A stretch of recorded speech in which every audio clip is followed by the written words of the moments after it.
مدد وجدد ونصب ووصف في الكمال وحده لا شريك له ولا نظير له ولا مثل له ولا مثال له ولا وزير له ولا مقارن له ولا مكاظم له ولا مداني له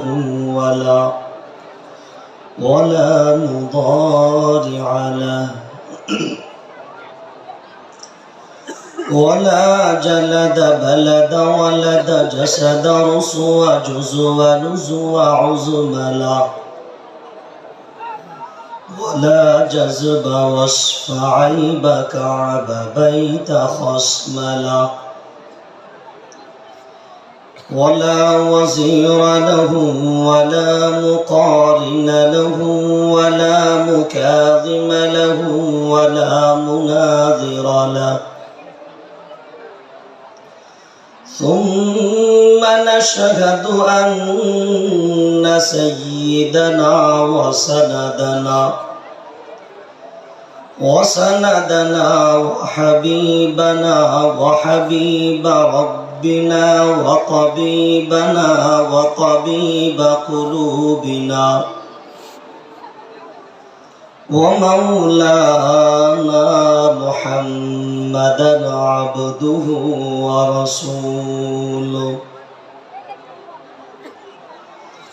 صلى الله تعالى عليه وعلى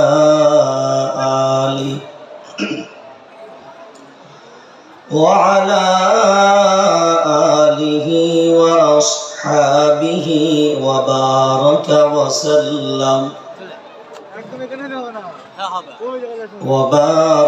وسلم تسليما كثيرا أما بعد فأعوذ بالله من الشيطان الرجيم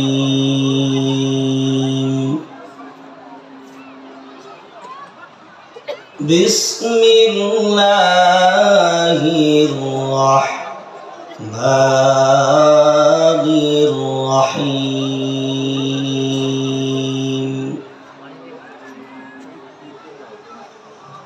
مثل الذين اتخذوا من دون الله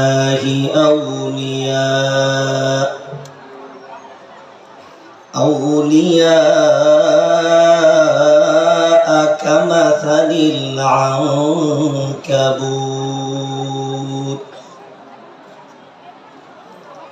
اتخذت بيتا وإن أوهن البيوت لبيت العنكبوت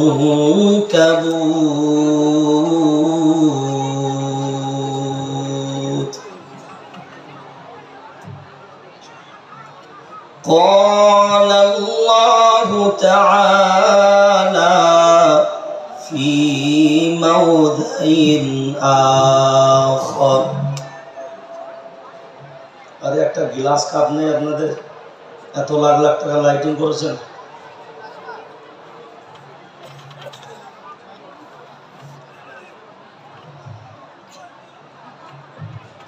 وقال النبي صلى الله عليه وسلم يوشك أن يأتي على الناس زمان مساجدهم عابرة وهي خراب من الهدى لا يبقى من الإسلام إلا إثمه ولا يبقى من القرآن إلا رسمه مساجدهم عامرة وهي خراب من الهدى أو كما قال عليه الصلاة والسلام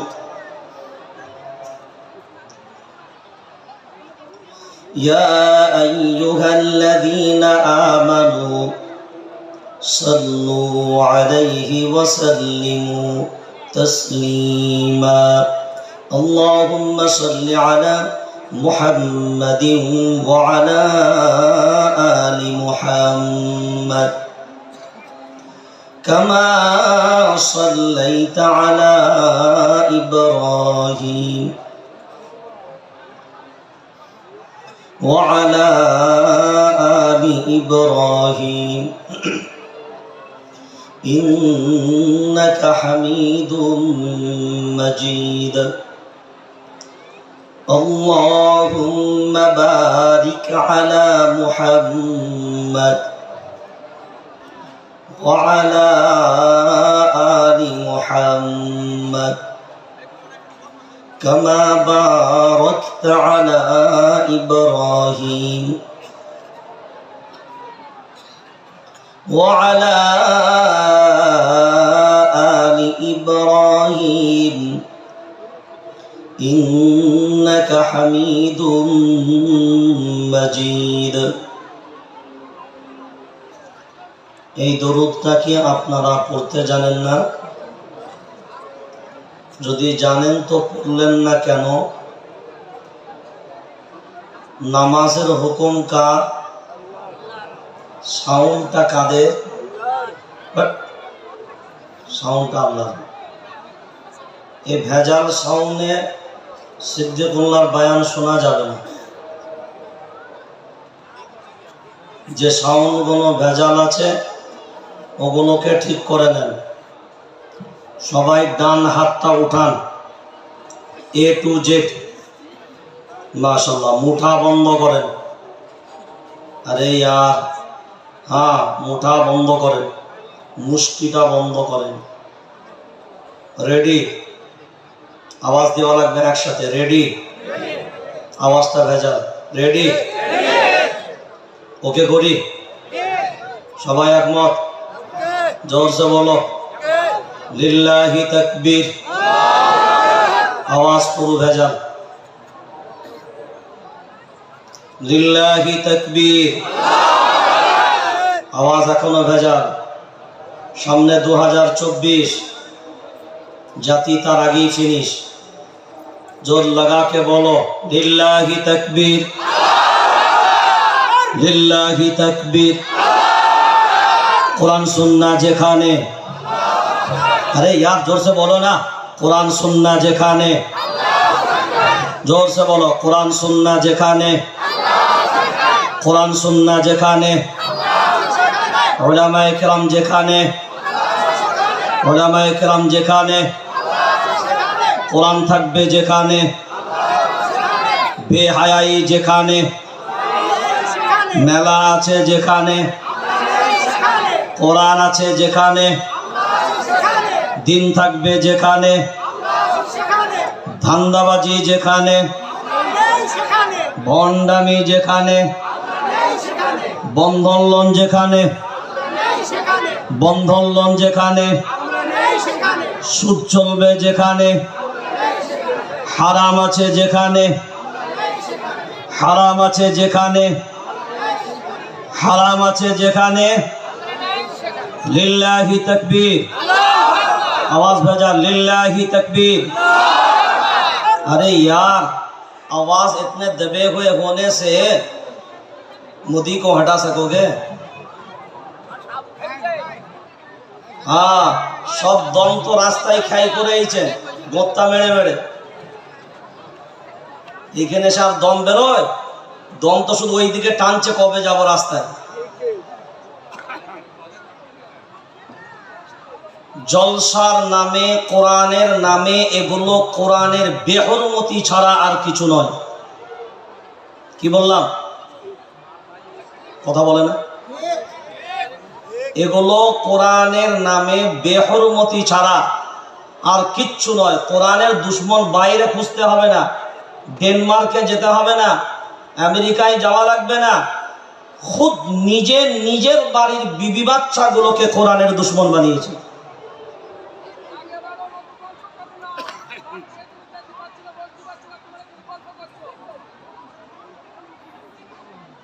আমরা যদি এগুলোকে নিষ্ঠার সাথে না ভাবি, তেল আর পানি কোনোদিন এক হবে? জোরে বলেন। তো বেহায়াই আর দিন কোনোদিন এক হতে পারে। মেলার পক্ষে কারা? হাত তুলবে তারা। বসে আছেন যারা, বিবেক দিয়ে বলবেন শুধু তারা। বিবি বাচ্চাদের মেলায় ছেড়েছেন কারা?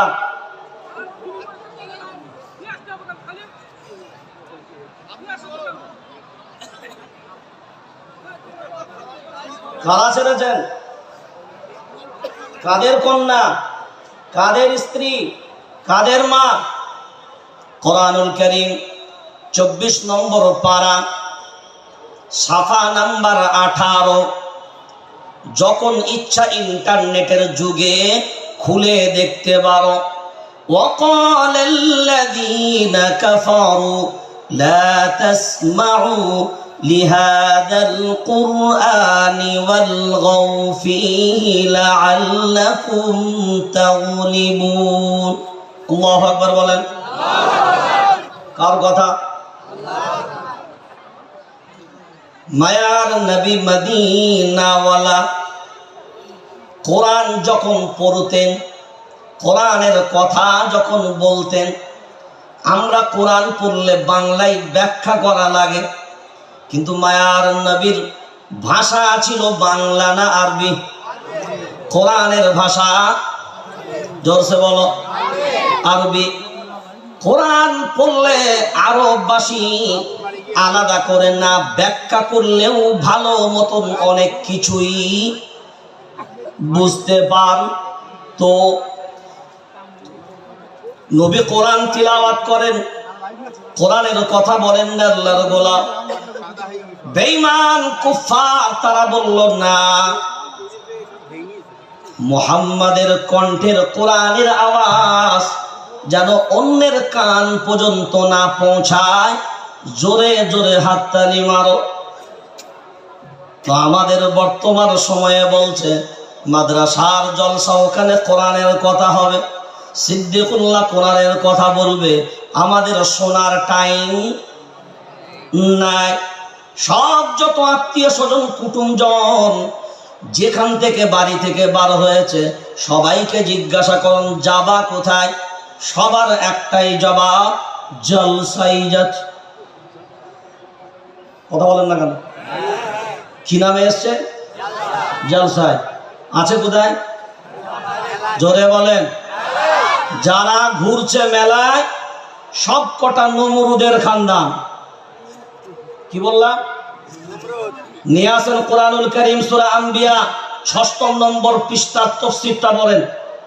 ইব্রাহিম আলাইহিস সালামকে আগুনে ফেলেছিল যখন, নমরুদ মেলা থেকে ঘুরে এসেছিল তখন। এই চুপ করেন, কথা বলতে দেন।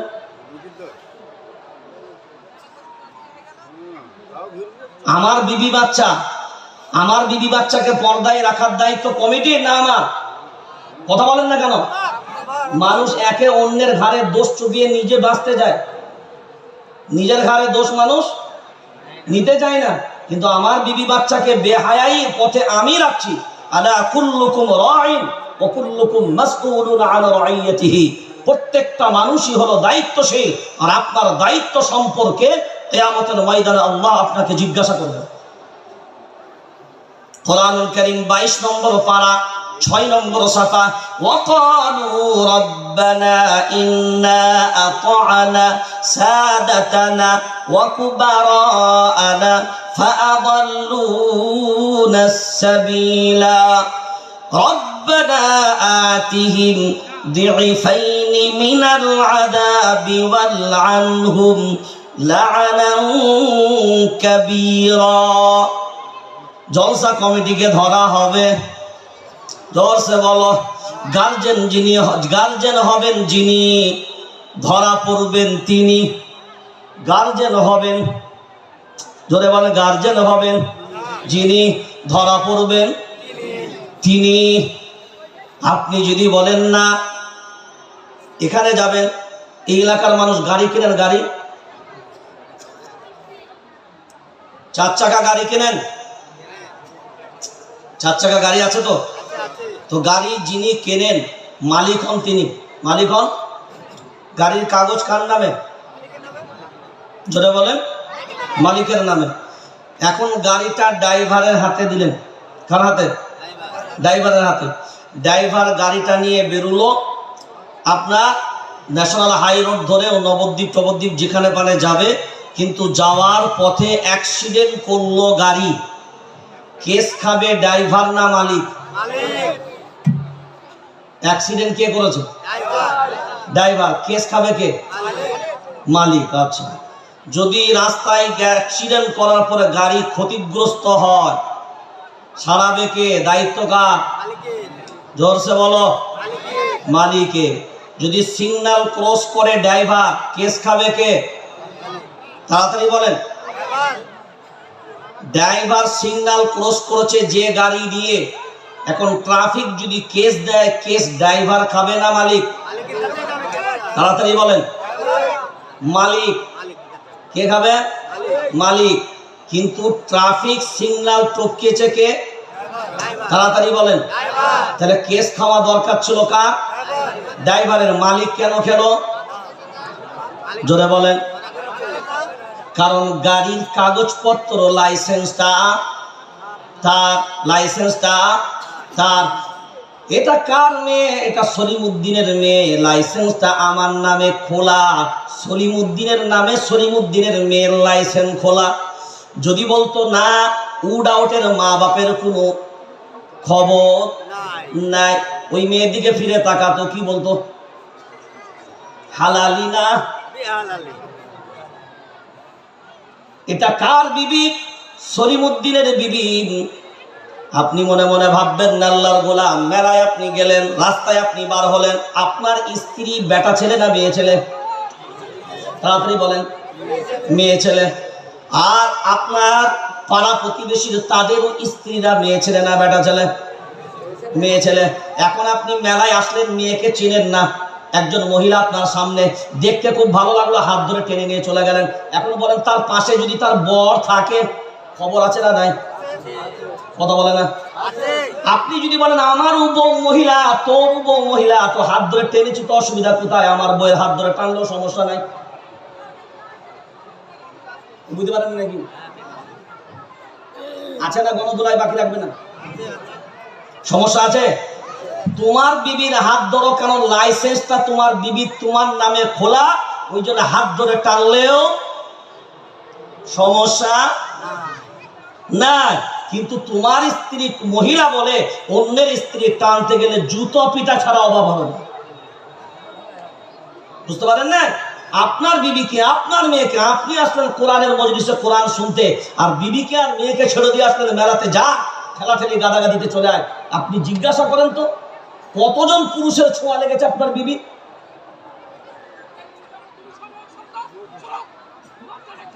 এগুলোকে আপনাকে ভাবতে হবে। এই বেহায়াই থেকে আমাকে সরতে হবে। এই বেহায়াই থেকে, কথা বলেন, এগুলো কি কোরআনে নিষেধ নাই? জোরে বলেন। বাস, এর থেকে আমাদেরকে পরহেজ করা দরকার। আপনারা যদি বলেন কোরআন শুনবো, তো আমি কোরআন বলবো। আর যদি বলেন গল্প গুজব করে কাটাও, কোনো টেনশন নেই। আর যদি বলেন হক শুনবো, চুপচাপ বসে শুনতে হবে। হ্যাঁ, দলিল দিতে না পারলে উঠবো না। কোরআনের দলিল থাকলে বেটা চুপ করে বসে শুনতে হবে। আর যদি কোরআন শোনার ক্ষমতা না থাকে, তাহলে এখানে বসার যোগ্যতা তার থাকবে। এবার যদি বলেন হ্যাঁ কোরআন শুনবো, হক শুনবো, এই কোরআনের জন্য এই জলসা, তাহলে বলতে দিতে হবে, শুনতেও হবে। শুধু আমাদের ভিতরে আমরা ফিতনাবাজি করে আজকে আলেমদের কণ্ঠগুলোকে আমরা রদ করে দিই, ইমামদের কণ্ঠগুলোকে রদ করে দিই, হক বলা থেকে যাতে তারা হক না বলতে পারে। ফাইসাল্লাহ আপনি করবেন, আর ইমাম আর উলামায়ে কিরামরা কি চুরি হাতে বোরকা পরে ঘরে বসে থাকবে নাকি? কোরআন শুনবো ইনশাআল্লাহ। কোরআনের কথা চলবে, হক চলবে না না হক চলবে? সবাই একমত? আলহামদুলিল্লাহ বলেন। তো যে দরুদটা আমি পড়লাম ওই দরুদটা সবাই আমার সাথে বলেন, দরুদ ইব্রাহিম, যেটা আমরা নামাজে পড়ি। এই ধার থেকে এত আওয়াজ আসছে কেন? ডান দিক থেকে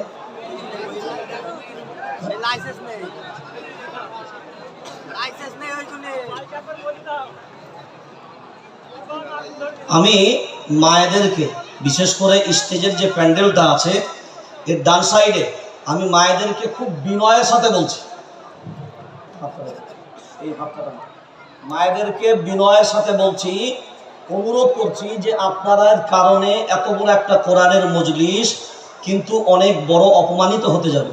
সেই জন্য আপনারা যদি বিনয়ের সাথে, আপনারা তো মা, আপনাদের মায়া দয়া আমাদের থেকে অনেক অনেক গুণ বেশি আল্লাহ দিয়েছে। নম্র ভদ্র সব আপনাদের ভিতরে আল্লাহ আমাদের থেকে বেশি ভরে দিয়েছে। সেই জন্য আপনাদেরকে অনুরোধ করব, একটু যদি আমাদেরকে সহযোগিতা করেন তাহলে এই মাহফিলটা সুন্দরভাবে সাজানো যাবে। আজকে অনেক কথা আপনাদের শুনতে হবে নদিয়া জেলায়। আমি অনেক অসুস্থ নিয়েও এসেছি। শুধু মাদ্রাসার মাহফিল বলে আমি আসলাম না, আমি আসতাম না, কারণ পূর্বের আমি মাহফিল অলরেডি ক্যান্সেল করে দিয়েছি। আমি আচমকা ত্রিপুরাতে খুব অসুস্থ হয়ে গেছে, আমি ত্রিপুরাতেও মাহফিল করিনি, আমি ব্যাক করে ফিরে এসেছি। তো সেই জন্যে এসছি অসুস্থতা নিয়েও, যতক্ষণ ভালোভাবে কথা বলতে পারবো, যদিও 12টা পর্যন্ত টাইম, চেষ্টা করবো ইনশাল্লাহ 12টা পর্যন্তই কথা বলা, যাতে করে আপনাদের মাহফিলের সমস্যা না হয়। কিন্তু কথা হচ্ছে কণ্ঠ রোধ করা যাবে না। কি বললাম? কণ্ঠ না, শুনতে হবে। আমরা যদি কোরআনের কথা আপনাদেরকে না বলবো তাহলে আমরা কি অমিত শাহর কাছে কোরআনের কথা বলতে যাব? কথা বলেন, বাতিলের কাছে যাব? আপনারা যদি কোরআন হজম করতে না পারেন তাহলে অন্যরা হজম করবে কি করে? এটা বুঝতে পারেননি? এই হক আজকে তো আমরা আমাদের সমাজকে কলুষিত করেছি শুধু উলামায়ে কেরামদের কণ্ঠগুলোকে রদ করে। ইমামতি যাবে, ইমামকে বলে দিলেন হুজুর এ বলা যাবে না, সে বলা যাবে না, আমরাই যা বলবো এটাই ফাইনাল ফাইসাল। সেই জন্যে হক শুনতে হবে, আর শোনার পরে সেটা যদি কোরআন এবং সুন্নাহ থেকে প্রমাণিত হয়, নিজেদেরকে আমলের ভাবনা চিন্তা করে আগাতে পারবো ইনশাআল্লাহ। পারবো ইনশাআল্লাহ। মাশাআল্লাহ। আল্লাহ সকলকে কবুল করে বলে আল্লাহুম্মা আমিন। আমি সূরা আনকাবুত 20 নম্বর পারা 20 নম্বর সাফা, ওখান থেকে একটি আয়াতের অংশ তিলাওয়াত করেছে।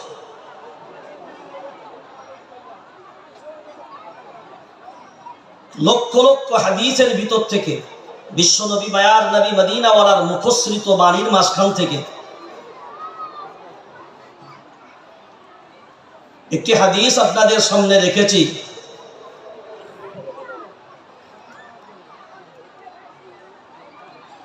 ইউশিকু আন ইয়াতিয়া আলান নাসি জামান। প্রথমে অর্থটা করি, এমন একটা জামানা আসবে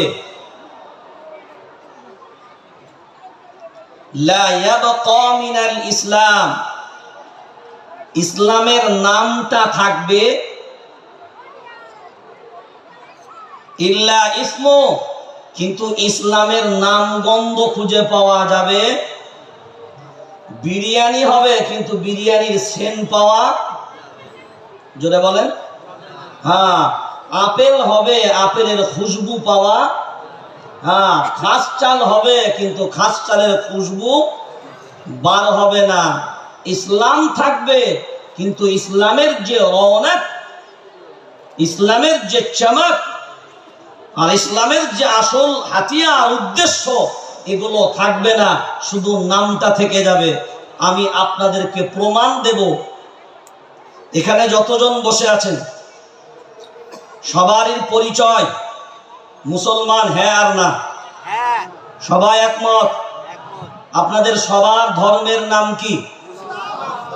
সবাই একসাথে বলেন, ইসলাম। আচ্ছা, ইসলামে সুদ হারাম না হালাল? সবাই বলেছেন না কেউ ফাঁকি মেরেছেন? আচ্ছা, এই যে সুদ ইসলামে হারাম বলেছে, এই সুদ হারাম ইসলাম বলার পরেও আল্লাহর কোরআনকে কোরআন বলে, আল্লাহর কালাম বলে বিশ্বাস করি কারা? যারা বসে আছি তারা। তো আল্লাহর কোরআনও একথা বলে, আর ইসলাম বলছে সুদ তোমাদের জন্য হারাম, সুদ তোমাদের জন্য হারাম। বিনয়ের সাথে রাগ করবেন না, আমি প্রথমেই বলেছি, কারণ যদি কোরআনের কথা শোনার পরে কেউ রাগ করে, ওটা হবে আবু লাহাব। কি বললাম? ওটা হবে আবু জাহিল। কারণ আবু জাহিল তো হবে না, ওর নাতি পোতা হবে। আমাদের বর্তমান সময়ে বুঝি কোরআন শোনার পরে নাক ছিটকানো, মুখ ছিটকানো আমাদের সমাজে নাই। কথা বলে না। কোরআন শুনে দুশ্মন হয়েছিল কারা? আবু লাহাব তার নাম, উতবা তার নাম, শাইবা তার নাম। আর আজকের জেনারেশনে কোরআন শোনার পরে নাক ছিটকাবে যারা, বুঝে নিতে হবে আবু জাহিল আর আবু লাহাবের নাতি পুতা তারা। বুঝতে পারেন না নাকি? আমরা আমাদের সমাজে চলার ভুলগুলো নিজেরা কোনোদিন দেখি না, যার কারণে আপনার নজরে আপনার ভুল ধরা পড়ে। এটাই হলো সব থেকে বড় রোগ আমাদের।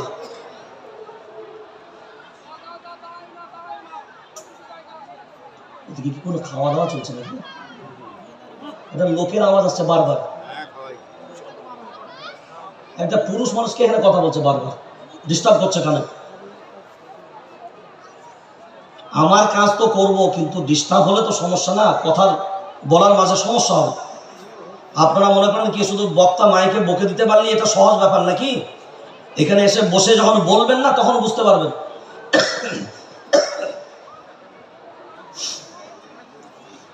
তো বর্তমান যে সময় আর সময়ের যে দাবি, আপনারা সবাই বললেন আমাদের ধর্মের নাম ইসলাম।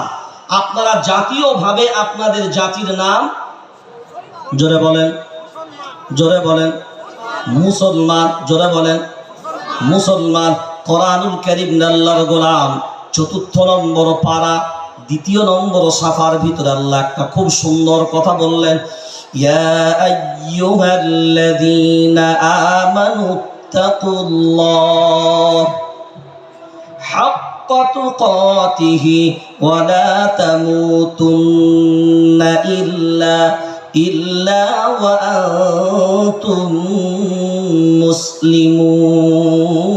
মুসলিমুন। আল্লাহু আকবার বলেন। ইয়া আইয়ুহাল্লাযীনা আমানু তাকুল্লাহ, ইয়া আইয়ুহাল্লাযীনা আমানু, হে ঈমানওয়ালারা, ইত্তাকুল্লাহ, আল্লাহকে ভয় করো। কাকে ভয় করো? তাড়াতাড়ি বলেন, আল্লাহকে ভয় করো। ইত্তাকুল্লাহ হাক্কা তুকাতিহি, কতটা ভয় করবে রে আল্লাহর গোলাম? ১০০ না ৯৯ না ৯০ না ৭০ না ৫০ না ৪০ না, কতটা? আল্লাহ বলেন ভয় করবি কতটা? আমি আল্লাহ যেমন, আমার ভয়টাও হবে তেমন। কি বললাম?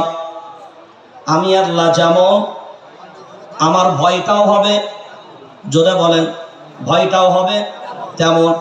এইটা যদি বুঝতে চান আল্লাহর গোলাম, ছোট্ট একটা নমুনা এখান থেকে নিয়ে যান। আপনি বাড়িতে রাত্রের বেলায় ঘুমাতে গেলেন, মশারি ফশারি খাটিয়ে নিয়েছেন, রাত্রের বেলায় ঘুমালেন, কিন্তু হঠাৎ করে যেন আপনার মনে হলো একটা কালো লম্বা মতন আপনার বিছানার পাশ দিয়ে পার হয়ে গেল। কালো লম্বা মতন মানে? জোরে বলেন কোন আল্লাহর বান্দা এমন আছেন রাত্রির বেলায় যদি ওইটা দেখতে পেয়ে যান যে একটা লম্বা কালো মতন কি যেন পাশ দিয়ে পেরিয়ে গেল, এইটা জানার পরে এমন কোন ঈমানওয়ালার পাওয়ার এমন হবে আল্লাহর গোলাম যে ওই সাপটা যতক্ষণ পর্যন্ত না খুঁজবে ওই বাড়িতে ওই রুমটার ভিতরে কি ঘুমাতে পারবে? তাড়াতাড়ি বলেন। এখন যদি দেখা যায় ঘন্টাখানা খোঁজার পরেও সাপ পেল না, সাপ থাকতেও পারে নাও পারে, তারপরেও কত ভয়, ওই রাতে আর ওই ঘরে ঘুমাতে পারে সই, কিন্তু চারিদিকে লাইট জ্বালিয়ে দিয়ে দেখে কোন দিকে নাশ। একবারে বারের জন্য নয়, আল্লাহর গোলাম হাজারবার নিজের মেমোরিটাকে জিজ্ঞাসা করেন। একটা সাপ, সেও হলো আল্লাহর মাখলুক, আল্লাহর হুকুম ছাড়া দংশন করার ক্ষমতা নেই।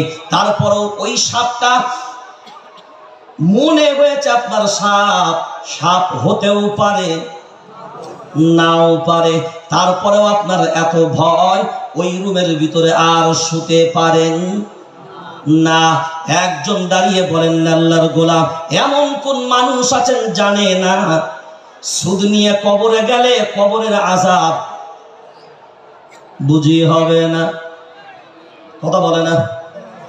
ঈমান নিয়ে কবরে যদি যেতে না পারো, যতই তোমাকে বিসমিল্লাহি ওয়া আলা মিল্লাতি রাসূলিল্লাহ বলুক না কেন আল্লাহর গোলাম, আর পীর সাহেব এসেও যদি জানাজা নামাজ পড়ায়, তোর পেটের ভেতরে বেটা সুদের মাল যদি থাকে, কবরে যখন যাবি, মান রাব্বুকা মা দীনুকা মান নাবিয়ুকা, এই প্রশ্নের জবাব তোর জবান দিয়ে বার হবে না। কারণ পেটের ভিতরে যে মাল, ওটা আমার আল্লাহ আগেই করেছে হারাম। তোমার সামনে প্রশ্ন হবে, তোমার সামনে দিনের প্রশ্ন। তুমি যদি দিন মানতে পারতে আল্লাহর গোলাম, বলো এই মেলায় ঘোরাটা কোন দিনের আলামত? কথা বলে না? এবার দেখেন গুনাহ কেমন। সব আত্মীয় স্বজনরা জালসার নামে আসলেন আল্লাহর গোলাম, তারা ওয়াদা করলো, অন্যের কাছে বললাম না জলসায় যাচ্ছে, কিন্তু আসার পরে মেলায় ঘুরলো যারা, জলসায় এলো না তারা। এখন ফিরেও যাবে যখন, কোথায় গেলি? বোনের বাড়ি জলসায়। একবার নয় হাজারবার ভাবেন না আল্লাহর গোলাম, ওয়াদা করে খিলাফ করবে যারা, ঈমানওয়ালা হবে না। জোরসে বলো, ঈমানওয়ালা হবে না তারা। আমি ওয়াদা করেছি এক, কাজ করলাম আর এক, এটা ঈমানদারের লক্ষণ নয়। এই হারামের সাথে আমাদের সম্পর্ক, কোরআনের অপমাননার সাথে আমাদের সম্পর্ক আল্লাহর গোলাম। আমরা নিজেদেরকে বলি আমরা ধর্ম মানি ইসলাম, ওইটাই নবী বললেন আল্লাহর গোলাম কি, লা ইয়াবকা মিনাল ইসলাম ইল্লা ইসমু, ইসলাম নাম মাত্র থাকবে কিন্তু কাজ হবে না। কোরআনুল কারীম ২ নম্বর পারা, সাফা নাম্বার 11, যখন ইচ্ছা খুলে দেখতে পারো। ইয়া আইয়ুহাল্লাযীনা আমানু দুখুলু ফিস সিলমি কাফা। কার কথা? জোরে বলেন। আমার কথা যদি হতো, আমি হাওড়া থেকে আনিনি আল্লাহর গোলাম। আল্লাহ বলেন, ইয়া আইয়ুহাল্লাযীনা আমানু, হে ঈমানওয়ালারা, উদখুলু, প্রবেশ করো, ফিস-সিলমি কাফা, দ্বীনের ভিতরে পরিপূর্ণ রূপে। দ্বীনের ভিতরে, জোরে বলেন, পরিপূর্ণ কাকে বলে? ৯৯টা কি পরিপূর্ণ? তাড়াতাড়ি বলেন। ৯৯টা পরিপূর্ণ নয়। আপনি মুসলমান, আপনি যদি বলেন যে আমি ইসলাম ধর্ম মানব আর নিজের মন চাহি জীবন চলবে, ওলামায়ে কেরামরা বললেও মানব না। শুনে নেন, যাদের মোহর আল্লাহ মেরে দিবেন, যাদের মোহর আল্লাহ লাগিয়ে দিয়েছেন, এদেরকে হাজার কোরআনের কথা শোনাও, আর এদেরকে যতই দলিল পেশ করো, এদের মোহর যখন বসে গেছে, আবু লাহাবের মোহর পড়েছিল, আবু জাহিলের মোহর পড়েছিল, উতবা সাইবার মোহর পড়েছিল, ওই মোহর পড়ে গেছে যাদের, এদের দ্বারাই আমল করা হবে। কথা বলেন, জোরে বলেন। এবার এখানে যারা আছেন, খুব যদি বিনয়ের সাথে ভাবনা চিন্তা করে দেখেন, কবরে সবাই যাব? হ্যাঁ আর না? সবাই যাব। জানাজা হবে, হুজুররা পড়বেন। কবরে যখন যাবেন, কেউ সাথে হবে। উত্তর যারা দিতে পারবেন না কবরের ভিতরে, হা হা লা আদরি, হা হা লা আদরি, হা হা লা আদরি, আমার কিছুই জানা নাই। বেটা দুনিয়ায় যখন বন্ধন নেবার জন্য বিবিকে পাঠাতে তখন তোমার হুঁশ ছিল না। যখন দুনিয়ায় আজান শোনার পরে মসজিদে যেতে না মুসলমান নিজেদেরকে দাবি করলে তখন তোমার হুঁশ ছিল না। যখন মদ তুমি মুখ দিয়ে পান করতে হারাম জানার পরেও খেতে, শুকরের গোস্ত হারাম বলো মুখে পান করো না, মুখে কোনোদিন দিতে যাও না। ভাই শুকর কি মুসলমানের খাওয়া যায়? ওটা তো হারাম। এই বেটা শুকর যদি হারাম হয় মদটা কি শুকরের কে হয়? কথা বলে না। ওইটা কত নম্বর হারাম? শুকরটা মনে হয় 90, ওর নাম্বার 90, আর মনে হয় মদটা 50 নাকি? কথা বলে না। হারামের কোন কোয়ালিটি আছে? ওর উল্টো পিঠ কি সিধে পিঠ কি? শুকর খাওয়া যা মদ খাওয়া, আর শুকর খাওয়া যা সুদ খাওয়া। জোরসে বলো না, সুদ খাওয়া।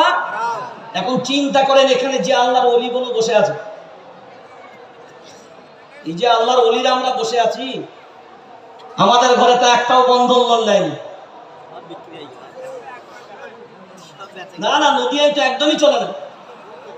এ তো সব আল্লাহর ওলি মানুষ, কোরআন সুন্নাহর উপরে চলে। এরা হারাম পথে যাবে?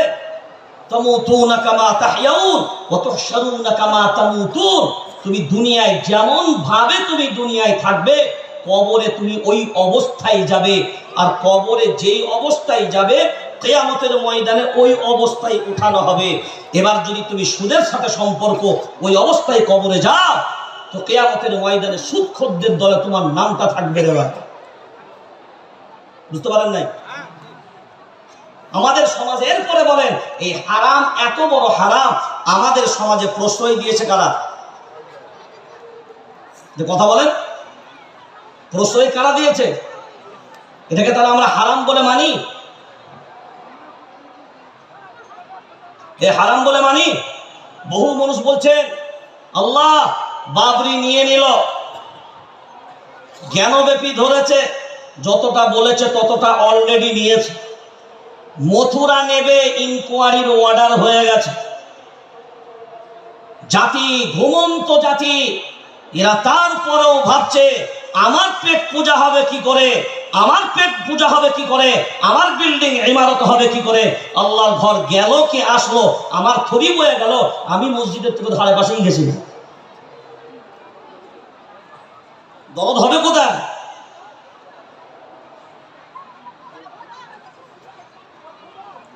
এত মানুষের দোয়া, এত কিছু, সব কিছু করার পরেও কিছু করতে পারলাম না। তলাক বিল পাস হয়েই গেল, এনআরসি বিল পাস হয়েই গেল, সিএএ অ্যাক্ট চালু হয়েই গেল, বাদলিও চলে গেল, হয়েও গেল, উদ্বোধনও হয়েও গেল। 40 কোটি মুসলমান ভারতবর্ষে জমিনে থাকার পরেও কি করে নিয়েছে? কথা বলেন না কেন? ওলামায়ে কেরামরা গাইডলাইন দিলে এখন কিছু বুদ্ধিজীবী বেরিয়েছে। ওলামায়ে কেরাম গাইডলাইন দিলে কিছু বুদ্ধিজীবী তারা বাইরের দিক দিয়ে সাইড করে বেরিয়ে যাবার লাইন করে। হাইরে মুসলমান, ওলামায়ে কেরাম তোমাদেরকে গাইডলাইন দেয় তোমাদের বাঁচার জন্য। আজ বলো 40 কোটি মুসলমান ভারতবর্ষের ভিতরে, আর গাজায় যাও 70,000 হামাস বাহিনী। কত কত 70,000 হামাস বাহিনী। পৃথিবীর ইন্টারন্যাশনাল বেঈমান তাগুত শক্তিদের বিরুদ্ধে লড়াই করার মানসিকতা নয়। সারা পৃথিবীর 4র্থ শ্রেণীর ক্ষমতা ফুল পাওয়ার ইসরায়েলের, সেই ইসরায়েল এবং যে দালাল আমেরিকার দাদা বাবু সারা দুনিয়া যাদের তত্ত্বাবধানের অনতনী পাঠিয়ে দিয়ে সার্বিক সহযোগিতা করে যে আমেরিকা, সারা পৃথিবী যার কাছে কাঁপে, সারা পৃথিবী যার গোলামি করে, কিন্তু 70,000 হামাস বাহিনী। অস্ত্র কিছু নেই। যে কোরআন আপনার বাড়িতে আছে ওই কোরআন ফিলিস্তিনের মাটিতে গাজা ভূখণ্ডেও আছে, কিন্তু তারা কোরআনটাকে আল্লাহর কিতাব বলে দিয়েছে যে কোরআনে আল্লাহ যেটা বলেছেন সেটা হবে। এ কোরআনের ভিতরে যারা পরিমাণ কোনো সন্দেহ নাই, তারা গ্রহণ করেছে। 70,000 মসজিদুল আকসা ফিলিস্তিন ভূখণ্ড এখনো পর্যন্ত দখল করার হিম্মত নাই। আর আমি আজকে সিদ্দিকুল্লাহ বলে গেলাম, লিখে রেখে দেন, কিয়ামত পর্যন্ত যদি সারা দুনিয়ার সব তাগুত শক্তি যদি ঐক্যবদ্ধভাবে প্রচেষ্টা চালায়, ইসলামকে মিটানোর মতন ক্ষমতা না এদের আছে না এদের 14 গোষ্ঠীর আছে। ইউরিদুনা আন ইউতফিউ নূরাল্লাহি বিআফওয়াহিহিম ওয়াল্লাহু মুতিম্মু নূরিহি ওয়ালাউ কারিহাল কাফিরুন। দিনকে মিটানোর মতন ক্ষমতা কারোর আছে? জোরে বলেন হ্যাঁ। দিন ক্ষতিগ্রস্ত হবে কাদের দ্বারা? আমাদের মতন নামধারী, জোরসে বলো, আমাদের মতন নামধারী আমাদের দ্বারা। আহা, সব চলে গেল, দেশ গোল্লাই চলে যাচ্ছে, জাতির পায়ের নিচের মাটি নাই, ক্ষমতা নাই, দাঁড়ানোর মতন পজিশন নাই। তারপরেও আজকের এই জেনারেশনে মানুষ সোশ্যাল মিডিয়ায় ঝগড়া করে, পাড়ায় পাড়ায় ঝগড়া করে, এ গ্রাম সে গ্রাম দ্বন্দ্ব করে। আমি তবলিগি, তুই দেওবন্দি, আমি ফুরফুরা, তুই বেরেলি, আমি হানফি, তুই শাফি, আমি মালিকি, তুই হাম্বালি, আমি কাদরিয়া, তুই চিশতিয়া, আমি নকশবন্দিয়া, তুই মুজাদ্দিদিয়া, আমি মুতাজিলা, তুই খাওয়ারিজ, আমি নজ্জারিয়া, তুই জাবারিয়া, আমি মুশাব্বিয়া, তুই নাজিয়া, আমি জামাত ইসলাম, তুই আহলে হাদিস, আমি আজান গাছি, তুই পিয়ার ডাগা। ওই রে ফাটা কপাল, সব নিয়ে নিল, কেড়ে নিল, পায়ের নিচের মাটিটাও তো সরে গেছে। এখনো তোর লড়াই হলো গোল টুপি আর লম্বা টুপি, এখন তোর লড়াই হলো কিয়াম আর সালাত, এখন তোর লড়াই হলো তবলিগ আর ফুরফুরা, এখন তোর লড়াই হলো দেওবন্দি আর আহলে হাদিস। হাই রে হতচ্ছাড়া, কোরআন সবার কি আলাদা না এক?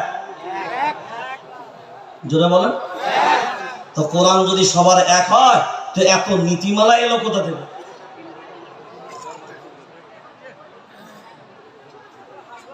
সব চেয়ারের লড়াই, সব গদির লড়াই। हम किसी से कम, हम किसी से, হ্যাঁ, মসজিদ কমিটিও বলছে ইমামের সামনে আমি কেন নত হব? আমি তো মসজিদের প্রেসিডেন্ট, সে তো ইমাম, তাই ইমাম মানে সে আমার চাকর, আমার কথা শুনবে, আমি কেন নত হব? সেক্রেটারি বলছে আমি কেন নত হব? আলেম হোক আর যে হোক, আমি এই মসজিদের সেক্রেটারি, আমি কেন নত হব? হাই রে ভাগ্য, নবী মানি, কোরআন মানি, হাদিস মানি, কিন্তু হাদিসের নীতিই মানি না। মসজিদ থেকে ইমামদের তারাই কারা? মোদি আর অমিত শাহ। জি, মসজিদে ইমামদেরকে তারাই কারা? আমরা। কারা? জোরে বলেন। তো আলেমদেরকে মসজিদ থেকে বের করে কারা? এই ঈমানওয়ালা মুসলমানরা। তো আলিমের দুশ্মন, তুমি বলো আমি কোরআনের দুশ্মন না, বেটা কোরআনের দুশ্মন না, কোরআন ওয়ালার দুশ্মন। তো আমার নবী ছিলেন তো কোরআনওয়ালা, সাহাবী ছিলেন কোরআনওয়ালা, তাবিঈ ছিলেন কোরআনওয়ালা, তবে তাবিঈন কোরআনওয়ালা।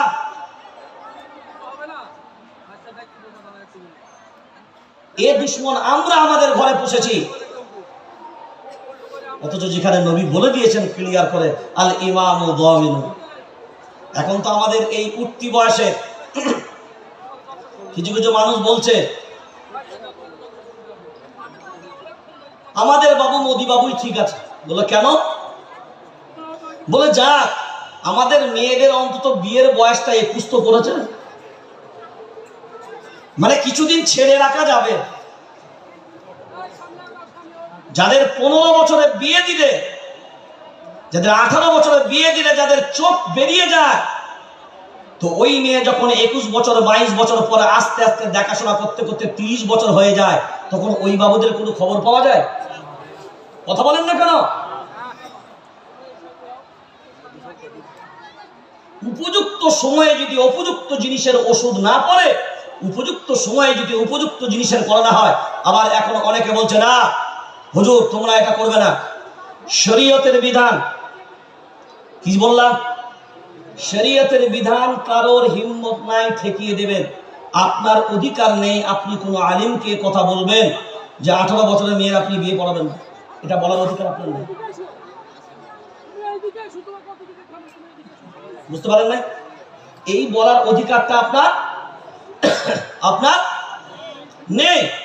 কেন নেই? ইসলামে বিবাহের ক্ষেত্রে সাবালিকা হওয়ার সাথে সাথে বিবাহ বৈধ না অবৈধ? ও পার্কে বয়ফ্রেন্ডকে নিয়ে পার্কে বেড়াতে যাবে, ওটা চলবে, অসুবিধা নাই। গার্লফ্রেন্ড বয়ফ্রেন্ড ঘুরে বেড়াবে, কোনো সমস্যা নাই। মোবাইলে কানেক্ট করে সারা রাত্রি যাপন করবে, কোনো সমস্যা নাই। আর অল্প বয়সে বিয়ে দিয়ে মেয়ের ইজ্জতটা, তোমার বাপ মায়ের ইজ্জতটা বাঁচিয়ে দিবে, এইটা বুঝি হুজুরদের দোষ হয়ে? কথা বলেন না কেন? খুব ভালো করে লক্ষ্য করে আমার দিকে তাকান। কয়েকটা বিষয়। গাজা ভূখণ্ডের মাটিতে যদি 70,000, কত হাজার বললাম? জোরে বলেন। 70,000 লড়ছে কাদের বিরুদ্ধে? সারা পৃথিবীর মেন পাওয়ার শক্তির বিরুদ্ধে। 70,000 যদি সারা পৃথিবীর মেন পাওয়ার শক্তির বিরুদ্ধে যদি লড়াই করে আল্লাহর গোলাম, তারপরেও মাথা যদি নত না করে, 100-150 কোটি মানুষ জনসংখ্যার মাঝখানে একক সংখ্যায় 40 কোটি মুসলমান ভারতবর্ষের জমিনের আল্লাহর গোলাম, তারপরেও ভয়ে জুরু জুরু। কারণটা কোথায়? আমাদের যে মেন পাওয়ার, আমাদের যে শক্তি, ওই শক্তির নামই হলো ঈমান। ওই শক্তির নাম, ওই পাওয়ারটা আমাদের হাতে এখন। জোরে বলেন। ওই ঈমানের শক্তি যদি থাকতো, সারা পৃথিবীর বেঈমানগুলো যদি একদিকে হয়, ভালো করে শুনে নাও রে আল্লাহর গোলাম, ঈমানওয়ালা যেদিকে আমার রব হবেন। জোরে বলেন। ঈমানওয়ালা যেদিকে রব হবে সেই দিকে। সূরার নাম সূরা মুহাম্মদ, 26 নম্বর পারা, 6 নম্বর সাফার ভিতরে আল্লাহ বললেন, যালিকা বিআন্নাল্লাহা মাওলাল্লাযীনা আমানু ওয়া আন্নাল কাফিরিনা লা মাওলা লাহুম। ঈমানওয়ালাদের আমি আল্লাহ অভিভাবক। ঈমানওয়ালাদের অভিভাবক কে? জোরে বলেন। তো ঈমানওয়ালাদের যদি অভিভাবক আল্লাহ হন, আমি আপনাদেরকে জিজ্ঞাসা করছি বিনয়ের সাথে, মসজিদ কার ঘর? জোরে বলেন। আল্লাহর ঘর। মসজিদ যদি আল্লাহর ঘর হয়, বাবরি মসজিদটা শুধু আল্লাহর ছিল না, ফেরেশতাদের ছিল নাকি? বাবরি মসজিদের মনে অপর নাম ছিল বাইতুল মামুর। হ্যাঁ, ফেরেশতাদের মসজিদের নাম কি? যেটা বলেন, বাইতুল মামুর। আছে কোথায়? 7ম আসমানের উপরে। কোন আসমানের উপরে? 7ম আসমানের উপরে। তো বাবরি মসজিদের অপর নাম কি? বাইতুল মামুর। তো বাবরি মসজিদটা কার ঘর? জোরে বলেন। তো আল্লাহর ঘর। আল্লাহ কি হেফাজত করতে পারত না? কথা বলেন। করেনি কেন? করেনি কেন? জোরে বলেন। আল্লাহর ঘর আল্লাহ হেফাজত করলেন না কেন? বান্দার ঈমানগুলোকে দেখলেন যে আমি আল্লাহ আমার ঘর যখন বিপর্যয়ের মুখে, তখন দেখব 40 কোটি আমার বান্দা ঈমানওয়ালারা কেমন ভাবে রুখে দাঁড়ায়।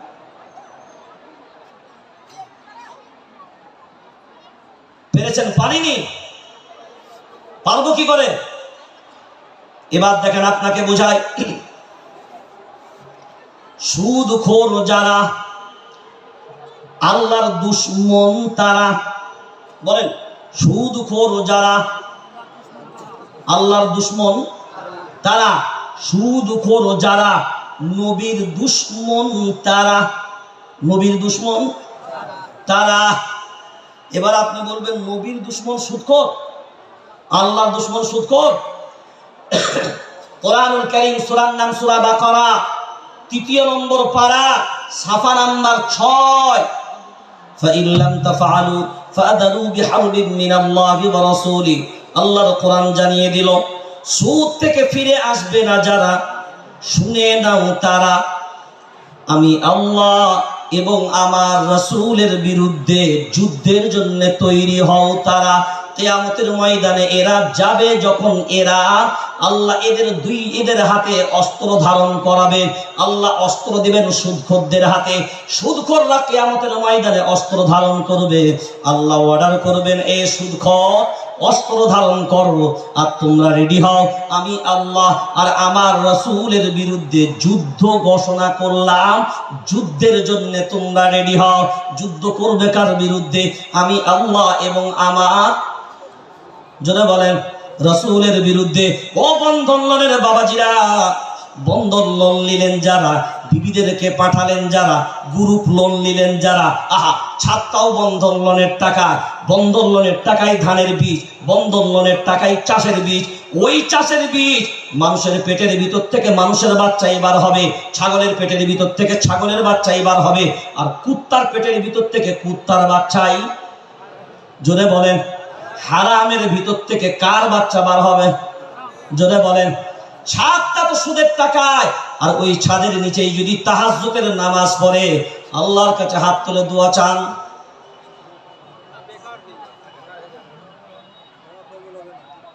আপনাদের দিকে তারি চলে, তারি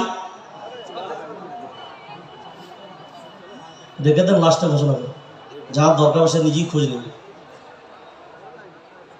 তারি বোঝেন? তারি, তারি চেনেন তো? তারি আপনাদের কাকে বলে? তালের, ধরুন এখানে যে সমস্ত ওলামায়ে কেরামরা আছেন, হুজুররা আছেন, তো এখন তালের রস আমরা সব হুজুররা মিলে এই স্টেজের ডান সাইডে বসে এখন তালের রস খাচ্ছি। আচ্ছা, জায়েজ তো? হালাল না হারাম? এই তালের রসটা যদি আমরা হুজুররা মিলে খাই, হালাল না হারাম? হ্যাঁ, আমি তারি বলিনি, আমি বলছি তালের রস যদি আমরা খাই হালাল। মাশাআল্লাহ, ওইটা আমরা যেটা খাচ্ছি ওটা হলো রাতের মাল। কিসের মাল? রাতে। ওটা কি তারি না রস? রস। এখন আপনারা দেখার পরে বলবেন যে হুজুররা যখন তালের রস খাচ্ছে আমরা খাবো, তো আমরা তো রাতের পাচ্ছি না, দিনেরটাই চালাবো।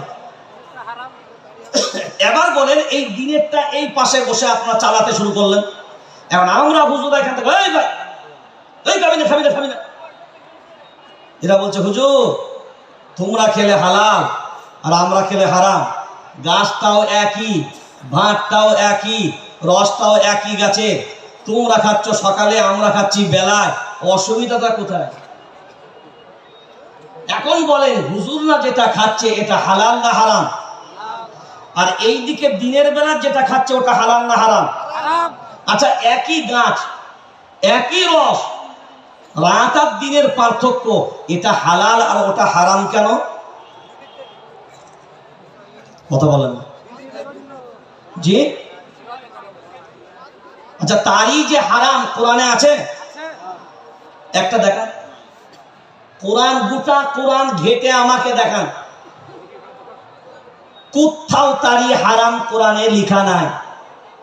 এবার বলবেন তাহলে হাদিসে যাব, আমরা তো হাদিস আমল করি, গোটা হাদিস ঘেটে আসবেন তারই হারাম নাই।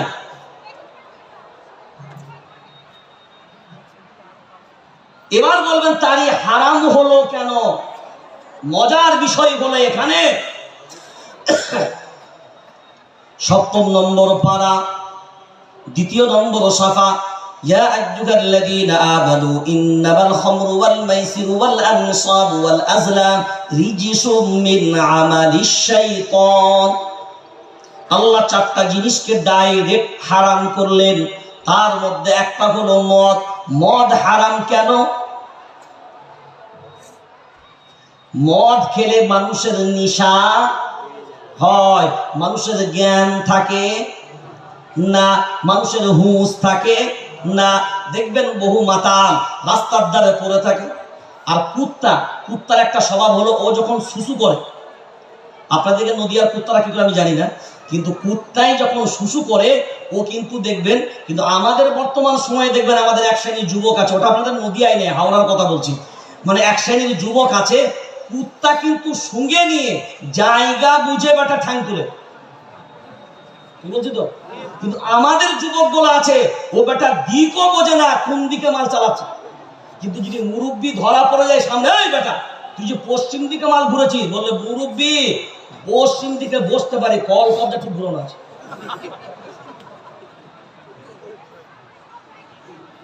কুত্তাকে ট্রেনিং দিয়ে সবকিছু করতে পারেন, ওই কুত্তাগুলোকে ট্রেনিং দিয়ে কই বলের দিকে নি যে একটা কুত্তাকে ট্রেনিং দিয়ে আজ থেকে বেটা কুত্তা তুই ঠ্যাং তুলে বুঝবি না, হবে? জোরে বলেন, কেন হবে না? কুত্তা বলে হবে না। কুত্তায় যদি ঠ্যাং তুলে মুতে যদি কুত্তা হয়, হে যুবক, তুমি যে ঠ্যাং তুলের মতো, তুমি কি হবে? কুত্তাও মতে মতে পানীয় টিস্যু নেয়, একটু মেজে ঘষে নেয়, তাও দেয় না। আর তুমিও কথা বলো না, তুমিও নাও না।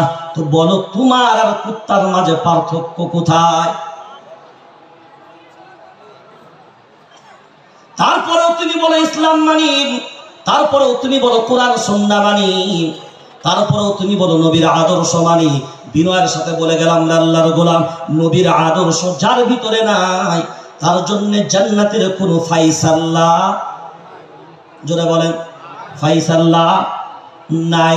কোনো অবস্থায় তার ফায়সালা হবে না, কারণ নবীর ইতাআতের ভিতরে জান্নাত আছে। নবীর ইতাআত ছাড়া জান্নাত পাওয়া যাবে, জোরে বলেন। তো কুত্তা বেটা শুনে মতে, কিন্তু আমরা শুনিও না, যেদিকে পারে ছেড়ে দিই। ওলামায়ে কেরামকে জিজ্ঞাসা করবেন, কিবলার দিকে, পশ্চিম দিকে মুখ করে থুতু নিক্ষেপ করাটাও কবিরা গুনাহ। কি বললাম? জোরে বলেন। কোন দিকে? পশ্চিম দিকে। তো পশ্চিম দিকে মুখ করে, এবার মাইকে সাউন্ড রাখো, পশ্চিম দিকে মুখ করে যদি থুতু ফেলাটা কাবিরা গুনাহ হয়, তাহলে মুতাটা মনে হয় হালাল নাকি? কথা বলেন, হ্যাঁ হালাল? করছে কারা? করে কারা? আমাদের গুণধর ছেলেরা, যারা নিজেদেরকে কালিমাওয়ালা দাবি করে, যারা নিজেদেরকে, ওরাই যখন কবরে যাবে, মরার পরে কুত্তা মরে গেলে যেমন পায়ে দড়ি বেঁধে টানতে টানতে নিয়ে যান, ভাগাড়ে ফেলে দিয়ে আসেন, রাস্তায় ফেলে দেন। কিন্তু এইটা, ওটাও দাঁড়িয়ে মুতা ছিল, এটাও দাঁড়িয়ে মুতা হলো। আপনার এলাকার মসজিদে যখন আজান হয়, কুত্তা মসজিদে যায়? জোরে বলেন। আপনাদের এলাকায় যখন বন্ধন লোনের এজেন্ডা আসে, কুত্তা যায়? তাড়াতাড়ি বলেন। ওরে যেটা কুত্তাই যায় না, যেটা কুত্তাই করে না, ওটা এ জাতি করা বলেন না কেন? এ জাতি করে। আজান শোনার পরে কুত্তাও মসজিদে যায় না, আমিও যাই না। তো কুত্তাও মসজিদে গেল না আজান শোনার পরে, গরুও মসজিদে যাবে না, ছাগলও মসজিদে যাবে না, হাঁস মুরগি যাবে না, গাধা বিড়াল যাবে না, আর অন্যান্য ধর্মের যারা অবলম্বী, খ্রিস্টান হলে যাবে না, হিন্দু ভাই যাবে না, ইহুদি যাবে না, জৈন যাবে না, বুদ্ধ যাবে না। আজান শুনে মসজিদে যাবে কারা? জোরসে বলো। মুসলমান হবে যারা। আর আজান শুনে মসজিদে যাবে না যারা, ওরাই তো কুত্তা, ওরাই তো ছাগল, ওরাই তো গাধা, ওরাই তো ভেড়া। এরা আজান শুনে মসজিদে যাবে না, কারণ আজান এদের জন্য হবে, আজান এদের জন্য হবে না, আর আজান এদের জন্য হয়ও না। এবার আপনি বিবেক দিয়ে মূল্যায়ন করে দেখেন। এবার প্রথমের কথা ভিড়ান, ইসলাম আছে, নামটা আছে, ইসলামের কাজ, ইসলামের কাজ লা ইয়াবকা মিনাল ইসলাম ইল্লা ইসম। ইসলাম আছে, কিন্তু ইসলামের কোনো কাজ, কথা বলে না, কাজ নাই। এবার আপনি বলেন, সুদের উপরে আপনার জীবন, সুদের উপরে আপনার জীবন চললো, সারা জীবন হারামের উপরে চললো। আপনি আমাকে বলেন, 80 বছর তুমি নামাজ পড়লে না, 80 বছর রোজা রাখলে না, 80 বছর হারাম ছাড়লে না, 80 বছর সৎ পথে আসলে না, মদ ছাড়তে পারলে না, জুয়া ছাড়তে পারলে না, সব রকমের সাথে মিশে চললে, নবীর দুশ্মন হলে, রবের দুশ্মন হলে, 80 বছর পর যখন তোমাকে কবরে ঢুকানো হবে, এখন যদি যারা বাইরে দাঁড়িয়ে থাকবে, তারা যদি বলে বিসমিল্লাহি ওয়া আলা মিল্লাতি রাসূলিল্লাহ, ওরে বিয়াদব, কার কবরে বললি বিসমিল্লাহি ওয়া আলা মিল্লাতি রাসূলিল্লাহ? ও তো 80 বছরের জীবনেও নবীর মিল্লাতে ছিল না। কথা বলেন না কেন? এ ছিল, ছিল। তাহলে আজকে বলছি মানে শুধু, তাহলে জীবিত অবস্থায় নবীর ইতাআত তোমার ভিতরে থাকার কথা, আজকে তোমার ভিতরে জীবিত অবস্থায় পাওয়া গেল। তো মরা লাশটা দিয়ে কি হবে? এই মরা লাশটা দিয়ে হবে কি?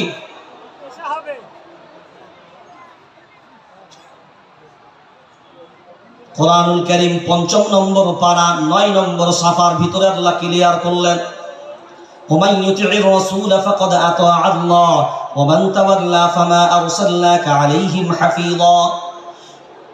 আমার রাসূলের ইতাআত করা, আমি আল্লাহ আমারই ইতাআত করা। এরপরে নবী বললেন, আল্লাহর গোলাম, মান আহাব্বানি ফাকাদ আহাব্বাল্লাহ ওয়া মান আতাআনি ফাকাদ আতা আল্লাহ। আমি নবী আমাকে মুহাব্বত করা, আমার রবকেই মুহাব্বত করা। আমি নবী আমার ইতাআত করা, আমার রবেরই ইতাআত করা। মান আতাআনি দাখালাল জান্নাহ। যে ব্যক্তি নবীর ইতাআত করবে সেই ব্যক্তি জান্নাতের ভিতরে, জোরে বলেন, যাবে। এবার বলেন, তাহলে ইসলাম আমরা শুধু ধর্মের নামটা রেখে দিয়েছি, কিন্তু কাজ আমাদের ভিতরে নাই। এরপরে নবী বললেন, ওয়ালা ইয়াবকা মিনাল কুরআন ইল্লা রাসমুহু। নামের জন্য শুধু কোরআন থাকবে, আল্লাহর গোলাম। রেসমু রেওয়াজের জন্য কোরআন থাকবে, কেউ মারা গেলে খতমের জন্য কোরআন থাকবে, কিন্তু কোরআনের আসল রং কি, কোরআনের আসলের পরিচয় কি?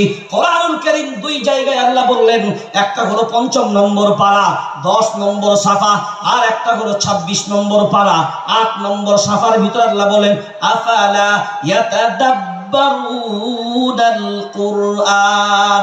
কোরআন সম্পর্কে কি তোমাদের অন্তর কোনো তালাবদ্ধ ভাবনা চিন্তা করো না? এ সম্পর্কে তোমাদের চেতনা নাই? হারামের সাথে দিন দিন তুমি চলে গেলে, এবার তুমি বিবেক দিয়ে মুসলমান বলো, তোমার নীতি যেমন দাঁড়িয়ে মতো, তুমি নামাজ তোমার ভিতরে নাই, হালাল তোমার ভিতরে নাই, হারাম তোমার ভিতরে ভরা, সব রকমের অপরাধের সাথে তুমি যুক্ত, কোরআন সুন্নাহর উপরে আমল নাই।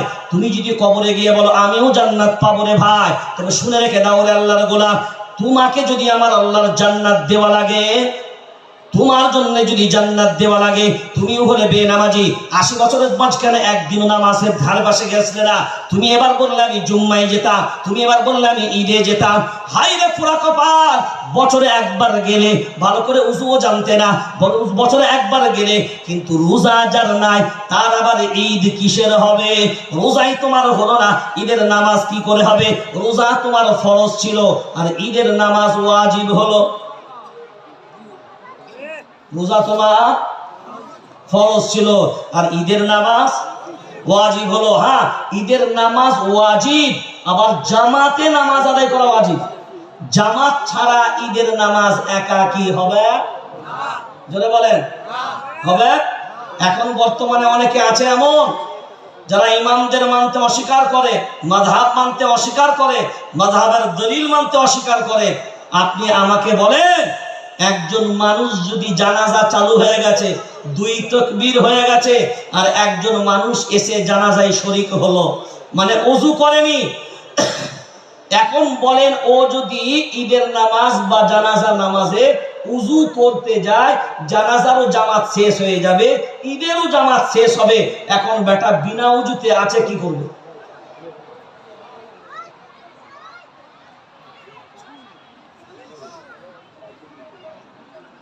বলেন কি করবে?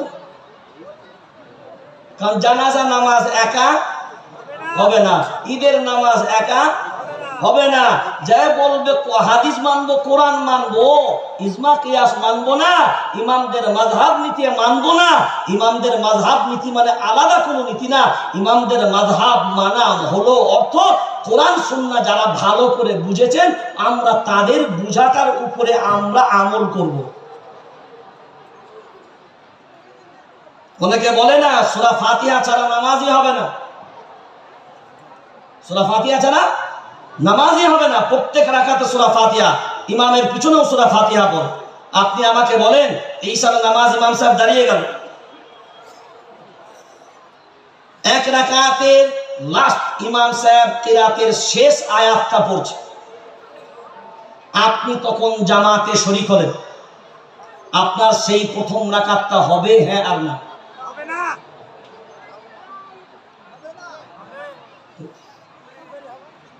মানে রুকু পেয়ে গেছে,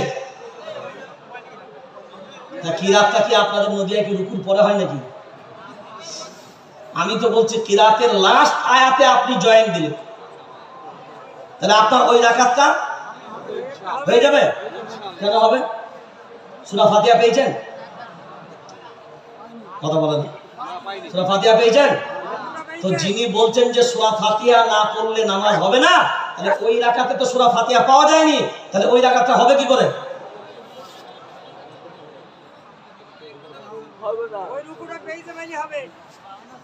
বুঝতে পারেননি কথাটা কি? ইমাম আবু হানিফা রাহমাতুল্লাহ এটাই বলেছেন, ইমামের মাসলাকটা, ইমামের কিরাতটা মুক্তাদির জন্য যথেষ্ট, মুক্তাদির জন্য যথেষ্ট। হ্যাঁ, এটা এই জন্য বললাম, ইমাম উলামায়ে কিরামদের উপরে গোলামির অর্ডার করার আগে একবার নয় হাজারবার ভাববে। আপনি মসজিদের প্রেসিডেন্ট হন, আপনি মসজিদের সেক্রেটারি হন, আপনি কমিটি হন, তারপরেও আপনাকে ইমামের অনুমতির উপরে চলতে হবে।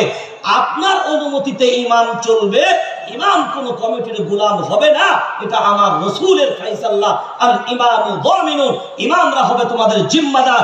ইমাম যেমন ভাবে বলবে, আপনি যত শিক্ষিত হন না কেন, এমএ, এমকম, ডবল কম, 3 কম, 5 কম, 4 কম, যত কম কম কম কম কম আছে সব কম লাগিয়ে দেন, তারপরেও একজন ইমাম আর আলিমের কাছে আপনি নত স্বীকার করতে বাধ্য। এটা শরীয়তের বিধান। যদি মেনে নেন তো ইসলাম, আর না মেনে নেন তো ইহুদিও ইসলাম মানে না, আপনিও চাটা আছে, গরম চাটা, আপনিও মানেন না। এটার দশাটা এই জন্যই আল্লাহর গোলাম খুব ভাবনা চিন্তা করে আগান। আজ আমাদের অবস্থা এই জায়গায় হওয়ার মেন কারণ হলো আমরাই আমাদের দুশমন। কি বললাম? আমরাই আমাদের দুশমন। আপনার পাড়ায় পাড়ায় দেখেন, পাশের বাড়ি দেখেন, ওর বাঁশ দেওয়াল লেগে রেডি। কেউ যদি ঝুড়ো বাঁশ দেয় তো এ বলছে ঝুড়া বাঁশ ভরো। কথা বলেন, নদী আইনে সব আল্লাহর ওলি, কেউ কারো বাঁশ দেয় না। হ্যাঁ, কার কি করে ক্ষতি করবে এ ভাবনাই এ পরেশান থাকে। ওর উন্নতি হবে কি করে এ ভাবনা নাই। কে কার রাস্তা ঘিরে দিচ্ছে, কে কার পরের জায়গায় রাতের অন্ধকারে আমি নিয়ে এসে ফুটো মেরে দিচ্ছে, করছে কারা? আমরাই তো। শরীয়তটা আমাদের কাছে ছিনিমিনি হয়ে গেছে। বাবরি এমনি যায়নি। ভারতবর্ষের জমিনে যে 850 বছর আমরা রাজত্ব করেছি, এই পাওয়ারফুল দেশ হলো ভারতবর্ষ। সারা পৃথিবীর মানচিত্রে এত শক্তিশালী ইমানওয়ালাদের পাওয়া ভারতবর্ষের মতন ছিল না। কিন্তু আজকে আমাদের পরিণতির মেন কারণ হলো এই আমাদের 40 কোটি মুসলমান থাকতে পারে ঠিক কথায়, কিন্তু সবগুলো হলো ভূষো কুমড়ো। এদিকে পুকুর আছে, আপনাদের পুকুর, পুকুরে একটা সাপ পাওয়া যায়। ওই সাপগুলোকে কি সাপ বলেন? জল ধরা। আচ্ছা, ও তো ফনা আছে না, বিষ তো আছে, সাপ তো বটে। কথা বলো, সাপ তো বটে। এখন বলেন আর একটা সাপ আছে যেগুলো ফনাওয়ালা, কি বলেন ওগুলোকে? গোকড়ো, কেউটে, খরিশ। আচ্ছা বলেন, পানিতে যেগুলো থাকে ওগুলো হলো জল ডোরা, পান ডোরা, অমুক ডোরা, তমুক ডোরা, আর মিটলি পিটলি যা আছে সব বলেন। এর ফনাও নাই, বিষও, যেটা বলেন বিষও নাই। এই সাপগুলোকে দেখলে মানুষ 10 হাত লাফায়। কথা বলে না। বাচ্চারাও লেজে ধরে মাল ঘুরিয়ে দুপাক ঘুরিয়ে ছেড়ে দেয়। বাচ্চারা কি দুপাক ঘুরিয়ে ছেড়ে দেয়। কিন্তু এই ফনাওয়ালা যন্ত্র যদি একবার সামনে আসে, কথা বলেন, এবার বলেন সামনে যাবে না মাল 10 হাত লাফ মারবে। সাপ তো দুটোই, কিন্তু এটার বেলায় লাভ কাটে পালালো, আর ওটার বেলায় লেজ ধরে ঘুরালো কেন? নাইর আল্লাহর গোলাম, খুব গভীরভাবে ভাবনা চিন্তা করা দরকার। এই ভারতবর্ষের মানচিত্রে বর্তমান সময়ে তাগুত শক্তিরা মনে মনে ভাবছে এটা আর বুঝি ভারতবর্ষের জমিনে সিংহগুলো নাই, মাহমুদুল হাসান দেওবন্দি নাই, হুসেন আহমদ মাদানী রহমাতুল্লাহ আলাইহি নাই, কাসিম নানুতুবি রহমাতুল্লাহ আলাইহি নাই, সব বীর যোদ্ধারা পর্যন্ত ভারতবর্ষের জমিনে নাই, সিংহগুলি নাই, বাঘগুলো নাই। ওরে আল্লাহর গোলাম, ওই জন্য ভেবে নিয়েছে ময়দান পুরো ফাঁকা, জঙ্গল পুরো ফাঁকা, ভারতবর্ষ পুরো একা, আমরাই ক্ষমতাশীল পাওয়ারফুল শক্তি। আমাদের আল্লাহর গোলাম, আমরা বলছি শুনে রেখে দাও, যে 850 বছর এ দেশ আমরা শাসন করলাম, আমরা কিন্তু সেই ইতিহাস ভুলে যাইনি। সে শাসন ক্ষমতা এখনো পর্যন্ত আমাদের কাছে ইতিহাস। আমরা টেনশন নিই না। যারা একথা ভাবো, বাঘগুলি নাই, সিংহগুলি নাই, ময়দান পুরো ফাঁকা, খুব বিনয়ের সাথে বলছি শুনে রেখে দাও, ঘুমন্ত বাঘেদেরকে জাগানোর চেষ্টা করবে জোরে বল করবে না। যারা বলছো বাঘ বলো নাই, সিংহ বলো নাই, তাদের জানা দরকার বেটা বাঘ না থাকতে পারে, সিংহ না থাকতে পারে, সিংহের বাচ্চাগুলো কিন্তু বেঁচে আছে। আর তাদের যা পাওয়া, সিংহের বাচ্চারও বলো না, বাচ্চারও পাওয়া। বাবরি চলে গেছে, সুপ্রিম কোর্ট রায় দিয়েছে ঠিক কথায়, কিন্তু আমি সিদ্দিকুল্লাহ, জাতে সিদ্দিকুল্লাহ, নামেও Siddiqullah, all India human rights এর আমি অল ইন্ডিয়া মেম্বার। আমরা মানবাধিকার কর্মী। অত ইয়ার কি মেরে আমরা ঘাসে মুখ দিয়ে চলি না। কেউ যদি মনে মনে ভাবেন জাতিকে ভুল বুঝিয়ে ভারতবর্ষ শাসন করবেন, শুনে রেখে দেন, বিনয়ের সাথে বলছি, ইন্দিরা গান্ধীও এদেশের একদিন প্রধানমন্ত্রী ছিলেন, এখন আছে? তাড়াতাড়ি বলেন। তিনি নেই, চেয়ারটা জোরে বলেন, চেয়ারটা। রাজীব গান্ধীও এদেশের প্রধানমন্ত্রী, তিনি নেই, চেয়ারটা। অটল বিহারী বাজপেয়ীজিও এদেশের প্রধানমন্ত্রী ছিলেন, তিনি আছেন? চেয়ারটা, চেয়ারটা আছে। আমরা বিনয়ের সাথে বলছি চেয়ার থাকবে,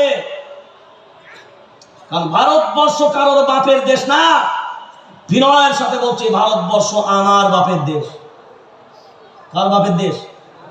জোরে বলেন, কার বাপের দেশ? মাতালুল্লাযীনা ইত্তাখাযু মিন দুনিল্লাহি আউলিয়া কামাসালিল আনকাবুত। আল্লাহ মাকড়সার নামে একটা সূরা দিয়েছেন 20 নম্বর পারায়, সূরার নাম সূরা আনকাবুত। মাতালুল্লাযীনা ইত্তাখাযু মিন দুনিল্লাহি আউলিয়া কামাসালিল আনকাবুত। মাকড়সা জাল বনে কোথায়? পৃথিবীর মানচিত্রে একটাই যন্ত্র এমন আছে যে অন্যের সহযোগিতা ছাড়া, অন্যের মাল মেটেরিয়াল ছাড়া, নিজের সহযোগিতা এবং নিজস্ব মাল মেটেরিয়ালের তত্ত্বাবধানে যে নিজের বিল্ডিং খাড়া করে, ওই প্রাণীর নাম হলো একটাই, তিনি হলেন হযরত মাকড়সা। নিবার লাগে? কোন মেটেরিয়াল বাইরে থেকে কিনা লাগে? অ্যাম্বুজাকেও অর্ডার দিতে হবে না, এসিসি কেও খবর দিতে, কথা বলেন, খবর দিতে হবে না। তারপরেও জাল বোনার পরে লক্ষ্য করেন আল্লাহ কোরআনে এই কথাটা বললেন কেন? বর্তমান সময়ে এই কথার উপরে জাতিকে একবার নয় 1000 বার ভাবা দরকার। বলে এ যখন দেখবেন মাকড়সা জাল বুনে দিল, সব বিল্ডিং রেডি হবার পরে ও বেটা ঘুপটি মেরে বসে কোথায়? মাঝখানে। কোথায়? যেটা বলেন, হ্যাঁ, মাঝখানটাই বসে থাকে। এখন বলেন, যদি ফিলিস্তিনে মিসাইল আসে, এই যে মিসাইল যদি আসে, এখন বসে আছে বলেন, তো ওইটা তো বুঝি ভেদ করতে পারবে না নাকি? ওই বিল্ডিংটা বলছি, ওই মাকড়সার বিল্ডিংটা ভেদ করা যাবে না। হ্যাঁ, আচ্ছা, ওইটা যদি ধরুন কালকে সকালবেলায় বাড়িতে মেহমান আসবে, তো যে বাড়িতে মাকড়সা জাল বুনেছে সেই বাড়িওয়ালা যখন দেখবে আমার বাড়িতে মেহমান আসছে, তাহলে সেই ব্যক্তি ঘরদর যখন পরিষ্কার করবে, তো মাকড়সার জাল যদি দেখতে পায় ওটা কি করবে? আচ্ছা, ওটা ভাঙার জন্য মনে হয় ভারতবর্ষের সেনাবাহিনীর হেডকোয়ার্টারে ফোন করবে যে একটা ট্যাঙ্কার দরকার, হ্যাঁ, AK-47 দরকার, কামান দরকার, গোলা বারুদ দরকার, কি দরকার? জোরে বলেন। কি ঝাড়ু? শক্ত ঝাড়ু নাকি লোহার রড, লোহার পাইপ? কি ঝাড়ু? ওইটা নিয়ে মনে খুব জোরে 2-4 জনকে ধরে মারতে হবে নাকি? জোরে বলেন। তাহলে একজনকে খুব জোরে আঘাত করতে হবে নাকি? না বুলিয়ে দিলেই হবে? জোরে বলেন, জোরসে বলো। মাতালুল্লাযীনা ইত্তাখাযু মিন দুনিল্লাহি আউলিয়া কামাসালিল আনকাবুত। ওই মাকড়সা দেখবেন তার জাল বোনার উপরে বসে থাকেন আল্লাহর গোলাম, এক এক করে যখন আসে মশা আটকে যায়, মশা, মাছি আটকে যায়, ফড়িং আটকে যায়। মাকড়সা মনে মনে ভাবে আমার থেকে পাওয়ারফুল শক্তি আর দুনিয়াতে কারো জোরে বলেন। বর্তমানে পৃথিবীর মানচিত্রে রাষ্ট্রসংঘ এমন একটা পাওয়ারফুল নাম, যারা মনে মনে ভাবে আর ওই রাষ্ট্রসংঘের পরিচালক যারা সবই হলো আমেরিকার দালাল। কথা বলে না, তারা কারা? একটা দিনের জন্য দেখলাম না রাষ্ট্রসংঘ কাশ্মীর নিয়ে কোনো মন্তব্য করলো, একটা দিনের জন্য দেখলাম না ফিলিস্তিনের মুসলমানদের পাশে ওরা আজাদির লড়াই লড়ছে। আজ বর্তমান পৃথিবীর মানচিত্রে এক শ্রেণীর মানুষ বলে সবগুলোই হলো জঙ্গিবাদী, কারণ ওরা অস্ত্র ধারণ করেছে ইসরায়েলের বিরুদ্ধে।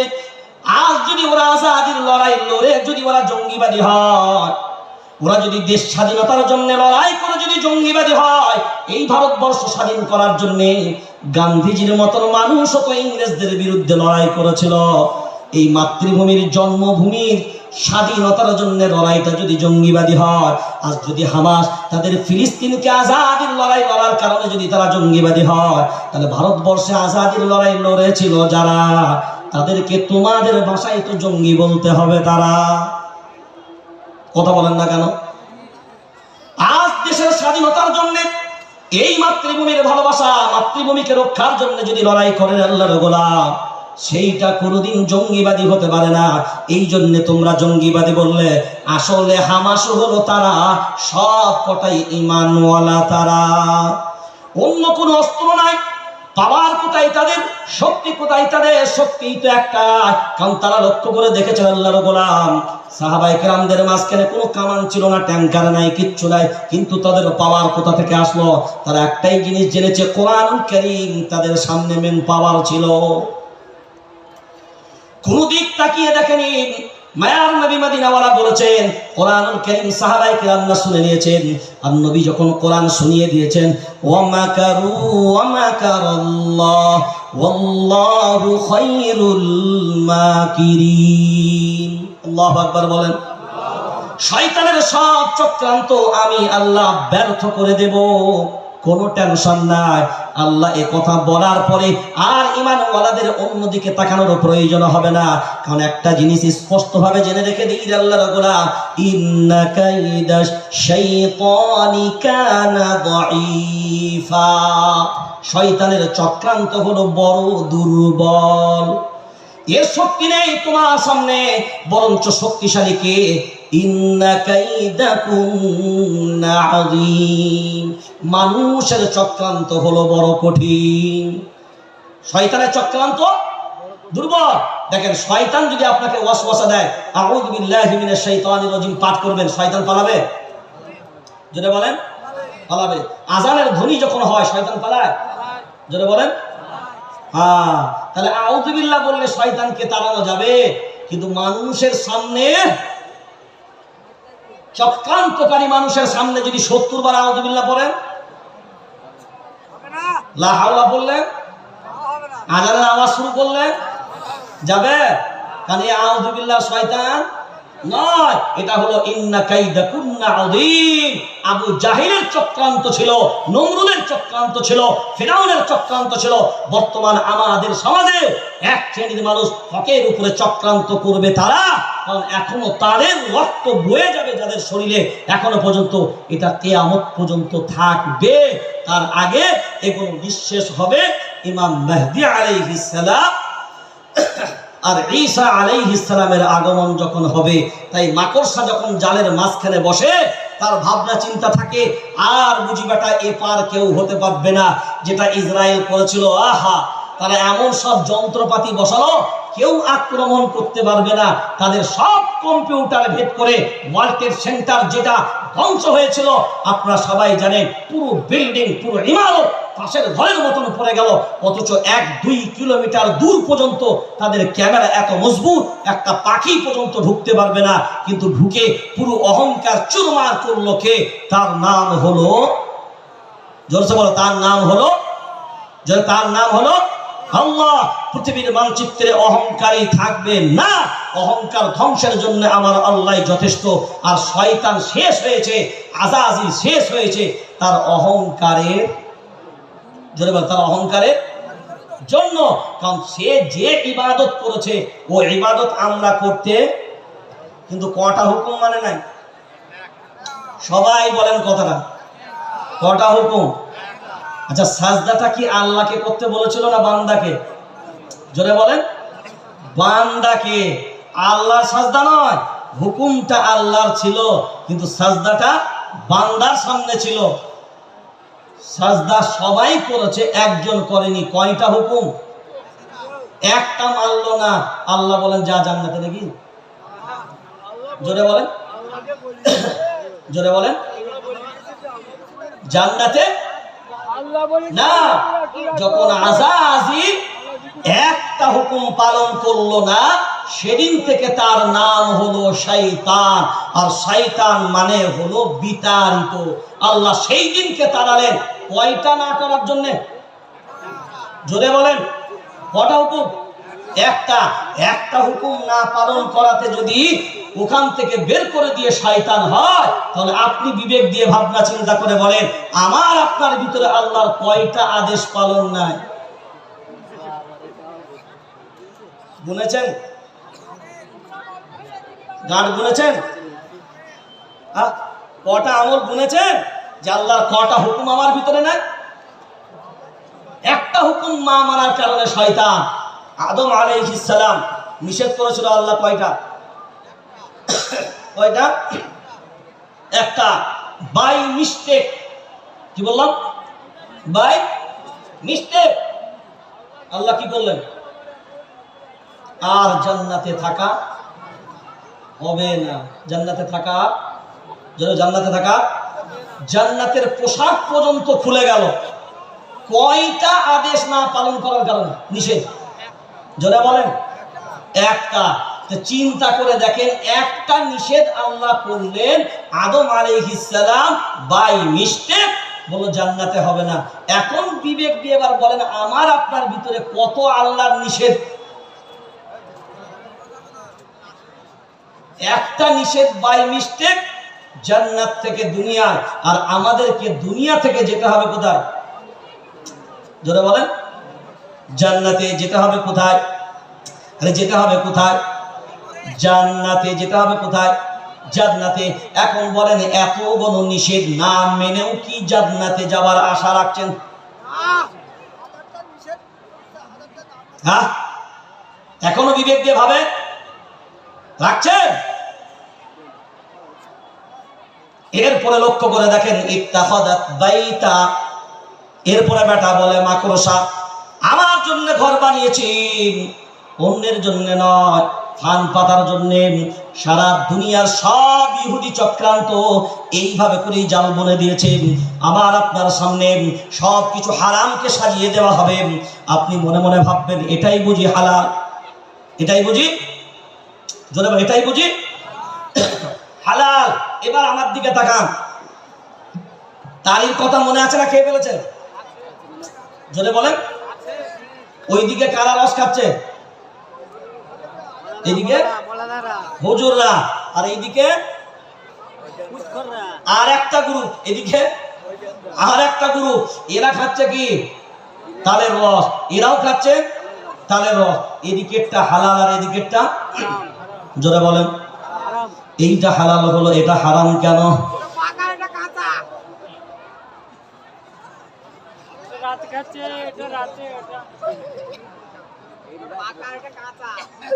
ওই যে মদের কথা আল্লাহ কোরআনে হারাম করে দিলেন, আল্লাহর গোলাম, এই রসটা অতক্ষণ পর্যন্ত হালাল ছিল যতক্ষণ মদের গুণ ওই রসের ভিতরে ছিল না। যেমনি মদের গুণ ওই রসের ভিতরে এলো, তেমনি এই রসটাও তোমার জন্য হারাম। জোরে বলেন, তোমার জন্য হারাম হয়ে গেল কখন? মদের গুণ, বলেন, মদের গুণ রসে এলো যখন, ওই রস হারাম হলো তখন। যখন মদের গুণ ছিল না, তখন রস হারাম। রস হারাম। আপনারা সবাই মুসলমান, হ্যাঁ না বলেন? আপনারা সবাই মুসলমান। সুদ নেওয়া, সুদের উপরে আমল করা, এটা কার চক্র, কার আমল? কথা বলেন।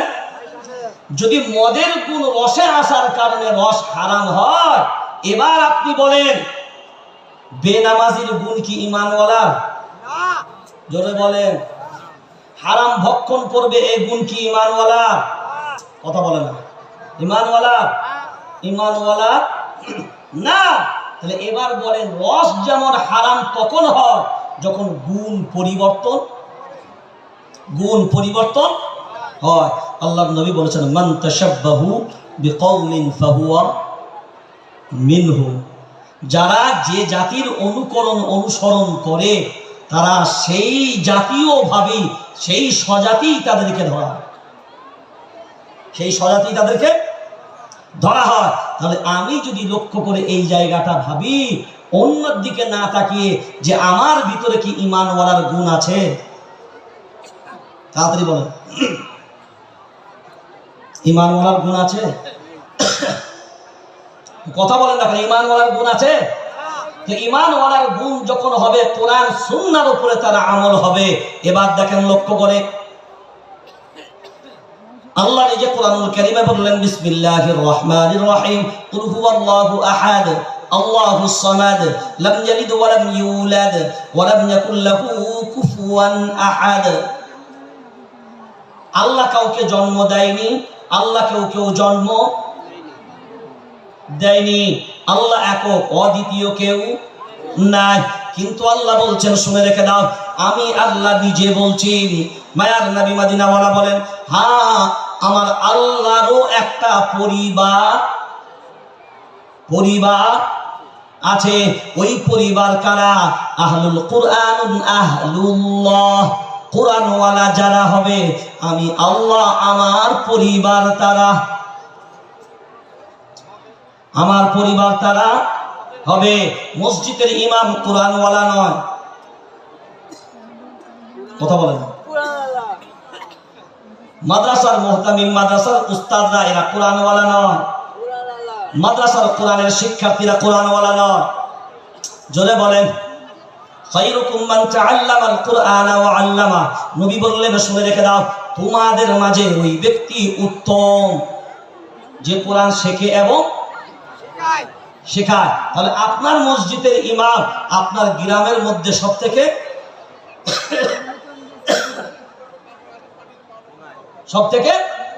উত্তম। আপনাদের এখানে যখন মসজিদের ইমাম আপনারা মসজিদে রাখেন, ইন্টারভিউ নেন না? পরীক্ষা দেওয়া হয় না? আরে পরীক্ষা এমনও হয় যে ইমাম সাহেব আসবেন, একটা জুম্মা পড়াবে, বায়ান রাখবে, একটা কিরাত পড়বে, নামাজে দেখবে, বা এমনি হয়তো কিরাত পড়বে, শুনবে, আর সবাই কমিটির লোক বসেছে, ইমাম হুজুর কারি সাহেব কিরাত পড়ছে, ইমাম সাহেবের, হুজুর আপনার ডিগ্রি কি আছে? আপনি হাফেজ তো? বলে হ্যাঁ। কারি তো? হ্যাঁ। মুফতি তো? হ্যাঁ। মৌলানা তো? হ্যাঁ। ফকি তো? হ্যাঁ। মুহাদ্দিস তো? হ্যাঁ। মুফাসসির তো? হ্যাঁ। মুখাতিব তো? হ্যাঁ। মুসান্নিফ তো? হ্যাঁ। মানে এখন তো মসজিদ কমিটি চায় যত ডিগ্রি আছে যেন আমাদের ইমাম সাহেব সব ডিগ্রি থাকে। আর যখন জিজ্ঞাসা করবেন তা হুজুর সব ডিগ্রিওয়ালা তো হুজুর দেব, তো মাইনেটা কত হবে? বলে আগেরটা 5.5 ছিল, এটা নাহলে 5 দেব। প্রথমে ঢুকুক না, তারপর বাড়াবো। হাই রে আফসোস, জাতি নিজের বিল্ডিং গুলো বানান, নিজের বাথরুম গুলো ইটালিয়ান পাথর দিয়ে বানান, মসজিদের যে পিশাব করবে মুসল্লিরা ওটাও ইটালিয়ান পাথর দিয়ে বানান। এটাই হলো আসল কথা। তারপরে ইমামের ঘরটা থাকে সব থেকে জরুরি। সিঁড়ির তলায়, খোলার তলায়, ঝুলে ভরা, খোলায় ভরা। বলে হুজুরদের এখন থেকে কবরের চিন্তা করতে হবে, হুজুরদের অত ভালো করে থাকলে হবে? হাইরে আফসোস, লক্ষ লক্ষ টাকার বিল্ডিং বানিয়ে আপনি আপনার গ্রামে বসবাস করেন, আর ইমামের মাইনের ব্যাপারে আমাদের সমাজের মানুষ এত অনীহা, এত অ্যালার্জি। ইমামের মাইনে বাড়াবার কথা আবার ইমামকে বলতে বলতে 1 বছর কেটে যায়, যেন ভিখারি পেয়েছে, 500 টাকা 200 টাকা করে বাড়িয়ে দেয়। এর থেকে আফসোস আর কিছু নাই। বর্তমান সময়ে প্রত্যেকটা মসজিদের ইমামের মাইনে মিনিমাম 12,000 টাকা হতে হবে। কত বললাম? আপনার নিজস্ব বিবেক দিয়ে এটা ভাববেন। আপনি যখন আপনার মেয়ের বিয়ে দেন কি খোঁজেন? চাকরিওয়ালা ছেলে। কথা বলেন না কেন? পয়সাওয়ালা খোঁজেন, ঘর দেখেন, বিল্ডিং ওয়ালা হয়, চাকরিওয়ালা হয়, মাস্টারওয়ালা হয়, ডাক্তারওয়ালা হয়। কেন? তাদের অনেক টাকা মাইনে, তাদের অনেক টাকা। কয়জন এমন আছেন পয়সা আল্লাহ আপনার দিয়েছে, হুজুরদের দরবারে খুঁজতে যান, এখনকার জামানায় তো বহু মেয়েরাও ফতোয়া দিয়ে দেয় দাড়িওয়ালা বিয়ে করা যাবে না। আমরা বলছি এ তো দিল্লি কা লাড্ডু হয়, সবার ভাগ্যে জুটবে? জুটবে? দাড়িওয়ালা পাবি না, আলিম পাবি না, গেঁজাখোর, ঘুষখোর, তারিখোর, মদখোর, জুয়াখোর পাবি।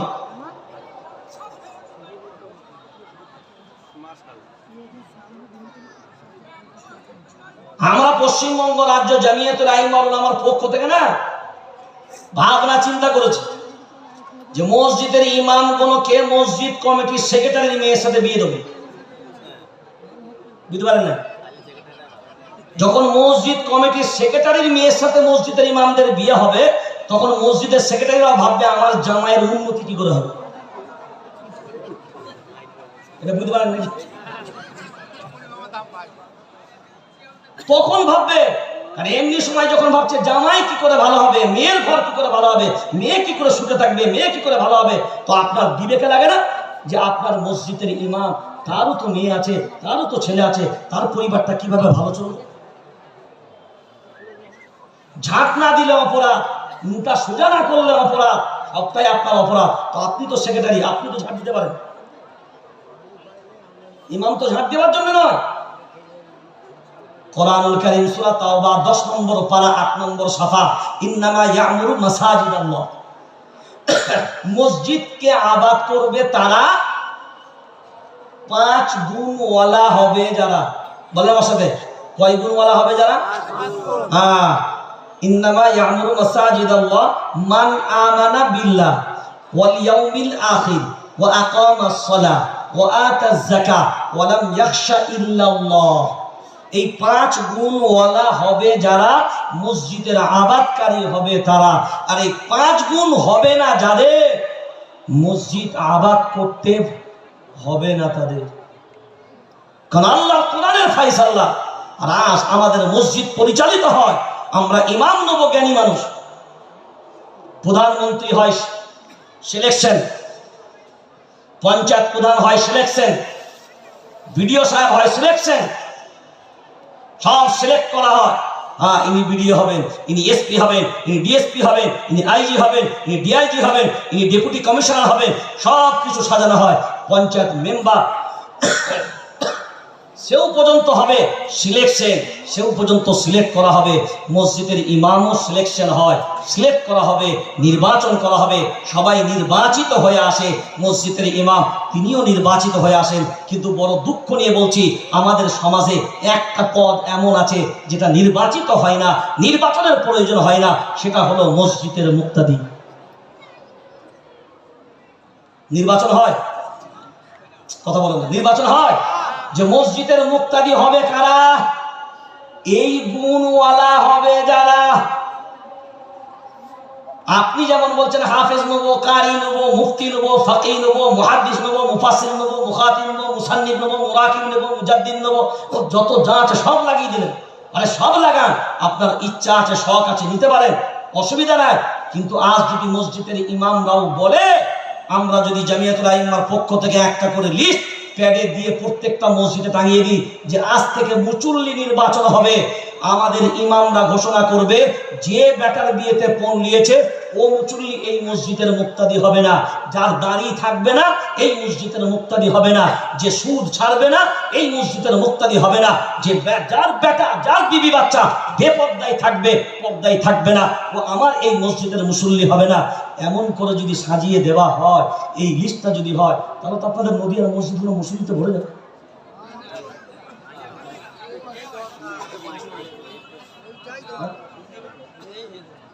কথা বলেন না। এখন আপনারা না কথা বলার আগে আমি যে দাবিগুলো করলাম, এই দাবিটা অন্যায় না নেন? ইন্নাস সালাতা তানহা আনিল ফাহশাই ওয়াল মুনকার। নামাজ যখন মানুষ পড়বেন, সব গুনাহের কাছ থেকে আল্লাহ তাকে বিরত। যারা বলেন এইদিকে নামাজ পড়তে গেলাম মসজিদে, এইদিকে নামাজ পড়তে গেলাম মসজিদে, বিবি বন্ধন ঘরে হাজির, এইদিকে নামাজ পড়তে গেলাম, হাজির রোমাল আমি ঘুমটা দিয়ে মসজিদে, আমার মেয়ে পর্দায় থাকে না, বেপর্দায় ঘোরে। খুব যদি বিনয়ের সাথে এইগুলোকে দেখি, আমার ছেলেকেও সামলাতে পারলাম না, মেয়েকেও সামলাতে পারলাম না, বিবিকেও সামলাতে পারলাম না। এই কথাটাই তো কোরআনুল কারীম 22 নম্বর পারা 6 নম্বর সাফা আল্লাহ এইটা স্পষ্ট করে দিয়েছেন, ওয়াকালু রব্বানা ইন্না আতা'না সাদাতানা ওয়া কুবারা'না ফাআদাল্লুনা সাবিলা রব্বানা আতিহিম দু'ফাইনি মিনাল আযাব ওয়ালআনহুম লা'নান কাবীরা। কিয়ামতের ময়দানে যখন যাবে, আপনার ছেলে আপনার বিরুদ্ধে দাঁড়াবে, আপনার মেয়ে আপনার বিরুদ্ধে দাঁড়াবে, আপনার বিবি আপনার বিরুদ্ধে দাঁড়াবে। আপনি মনে করলেন হাজী রুমাল একদম ঘোমটা দিয়ে জান্নাতের দিকে যায়। ছেলে বলে, আল্লাহ গো, এই মুরব্বী কোথায় যায়? বলে জান্নাতে যায়। বলে কেন? বলে উনি জান্নাতে যাবার কাজ করেছে তাই যাই জান্নাতে। বলে ওটা তো আমার আব্বা। বলে তোমার আব্বা? আল্লাহ জানে না? জানাব ওটা আমার আব্বা। উনি নিজে নামাজ পড়তে যেত, কিন্তু কোনোদিন ছেলেকে নামাজের তাকিদ করেনি। উনি নিজে ঘুমটা টেনে যেত, মেয়েকে কোনোদিন ঘুমটা পড়ায়নি। উনি নিজে হারাম পথ থেকে বেঁচে হালাল পথে যেত, ছেলেকে হারাম থেকে বাঁচায়নি। সব রকমের হারামের পথে পরিবারকে চালিয়েছে। আজকে উনি ঘুমটা দিয়ে জান্নাতে যাবে, আল্লাহ জান্নাত রদ করে দিবে। ওলামায়ে কেরামকে জিজ্ঞাসা করবেন, আদ-দাইয়ুসু লা ইয়াদখুলুল জান্নাহ, দাইয়ুস কখনো জান্নাতে যাবে না, যাবে না, যাবে না। আর দায়ুস কারা? দ্ব্যর্থহীন গার্জেন হবে যারা, অরিজিনাল দায়ুস হলো তারা। দ্ব্যর্থহীন গার্জেন যারা, কথা বলে না, দ্ব্যর্থহীন গার্জেন যারা বলেন, অরিজিনাল দায়ুস হলো তারা। আমি বহু সময় বহু বায়ানে বলেছি, একটা গাড়ি 3 কোটি টাকা দাম। কত টাকা দাম বললাম? দাম কত? হ্যাঁ, এয়ার কন্ডিশন গাড়ি, এয়ার কুলার গাড়ি, ফোল্ডিং গাড়ি, ও নিজে নিজে সুইচ টিপবেন, খুলে যাবে, আবার ঘুরে যাবে। 3 কোটি টাকা দামের গাড়িটা কি নরমাল গাড়ি হবে? আমার চাষি এলাকার চাচা বিড়ি টানছে আর ওই গাড়িটাকে দেখছে, হাই আল্লাহ, 1 টাকার জন্য আমাদের কি হতো, আজকে বেটা 3 কোটি টাকার গাড়ি চাপে। মুরব্বি দেখে আর জোরে জোরে ফুঁক মারে। টান কি? তখন গতিতে টান হচ্ছে। যদিও নদিয়া ডিস্ট্রিক্টে তো বিড়ি টিড়ি খায় না, মাশাআল্লাহ, সবাই আল্লাহর ওলি। বিড়ি খাবেন, কোনো অসুবিধা নাই, কিন্তু বিড়ি রান্না করে খাবেন, চাপ করে খাবেন, কষা করে খাবেন, আলু দিয়ে খাবেন, ঝোল করে খাবেন, কোনো সমস্যা নাই, শুধু টানবেন না। জান্নাতের একটা খাবার আছে, যে খাবারটা আপনাকে প্রথমে খাওয়ানো হবে, জানেন খাবারটার নাম কি? বদির। কি খাবার বললাম? বদির। কি খাবার বললাম? সূরা গাশিয়াতে এসছে বরির। বরিক হলো এমন খাবার, যে খাবারের স্বাদ নাই, যে খাবারে ক্ষুধা নিবারণ হয় না, যে খাবারে ক্ষুধা নিবারণ হয় না, স্বাদও নাই। হিন্দু ভাইরা মারা গেলে মরার পরে মুখে আগুন দেয়। কথা বলেন, মরার পরে মুখে আগুন দেয়। আর কালিমাওয়ালা মুসলমান যারা নিজেদেরকে দাবি করে, বলে মরার পরে তোকে দিতে হবে না, আমি দিয়ে চলে যাব। কথা বলেন না কেন? আপনি নিজে দিয়েছেন। জাহান্নামীদের খাবার ওই আগুনই হবে যেটা আপনি দুনিয়াতে শুরু করে যাচ্ছেন। এই বিড়ি টানতে টানতে যদি কবরে যান, জাহান্নামের স্বাদ গ্রহণ করতে করতে কবরে। বিড়ি টেনে মুরব্বী মসজিদে ঢুকবে, পু করে বিড়িটা পু করে ফেলবে, জামা দাঁড়িয়ে গেছে, দিয়ে জামাতে চলে গেল। পাশে যে দাঁড়িয়েছে খালি এরকম করে, নামাজি এরকম করে, উপায় তো না।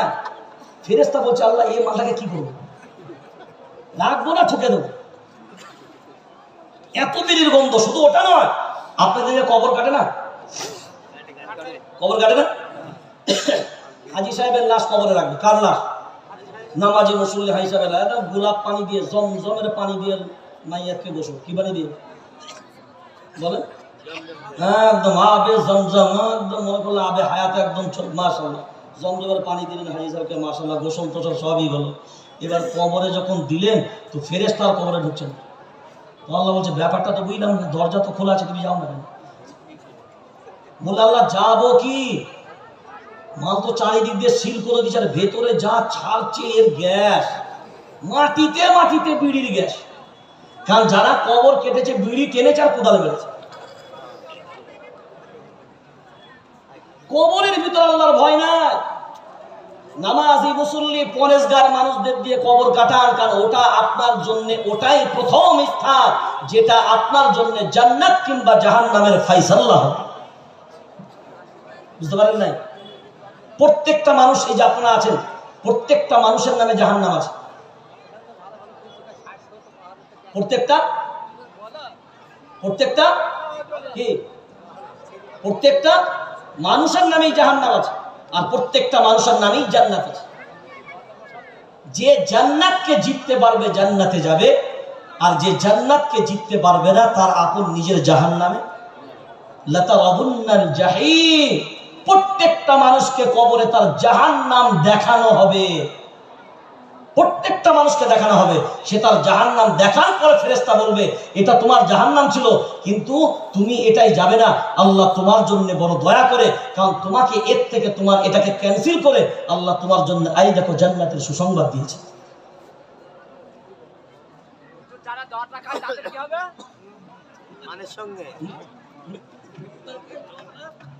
পানের সঙ্গে দরজা, পানের সঙ্গে যে দরজা খাই গোপাল সাহেব। আমি তো বুঝে নিচ্ছি আপনাদের, এখনকার যুগে মানুষের ঘাড়ে যখন কিছু পড়ে না, সে খুঁজে বেড়ায় যে আমার দোষটা অন্যদের ঘাড়েও চাপাও। কোন রকম চাপিয়ে বেরোনোর নাই। আপনি আপনারটা ভাবুন, আলেম একটা ভাবুন। আমি কি বলেছি সাধারণ মানুষ খেলে অন্যায় আর আলেমরা খেলে অন্যায় নয় বলেছি এখনো? আমি তো যেটা অন্যায় সেটা বলছি, করবে যারা অন্যায়কারী তারা।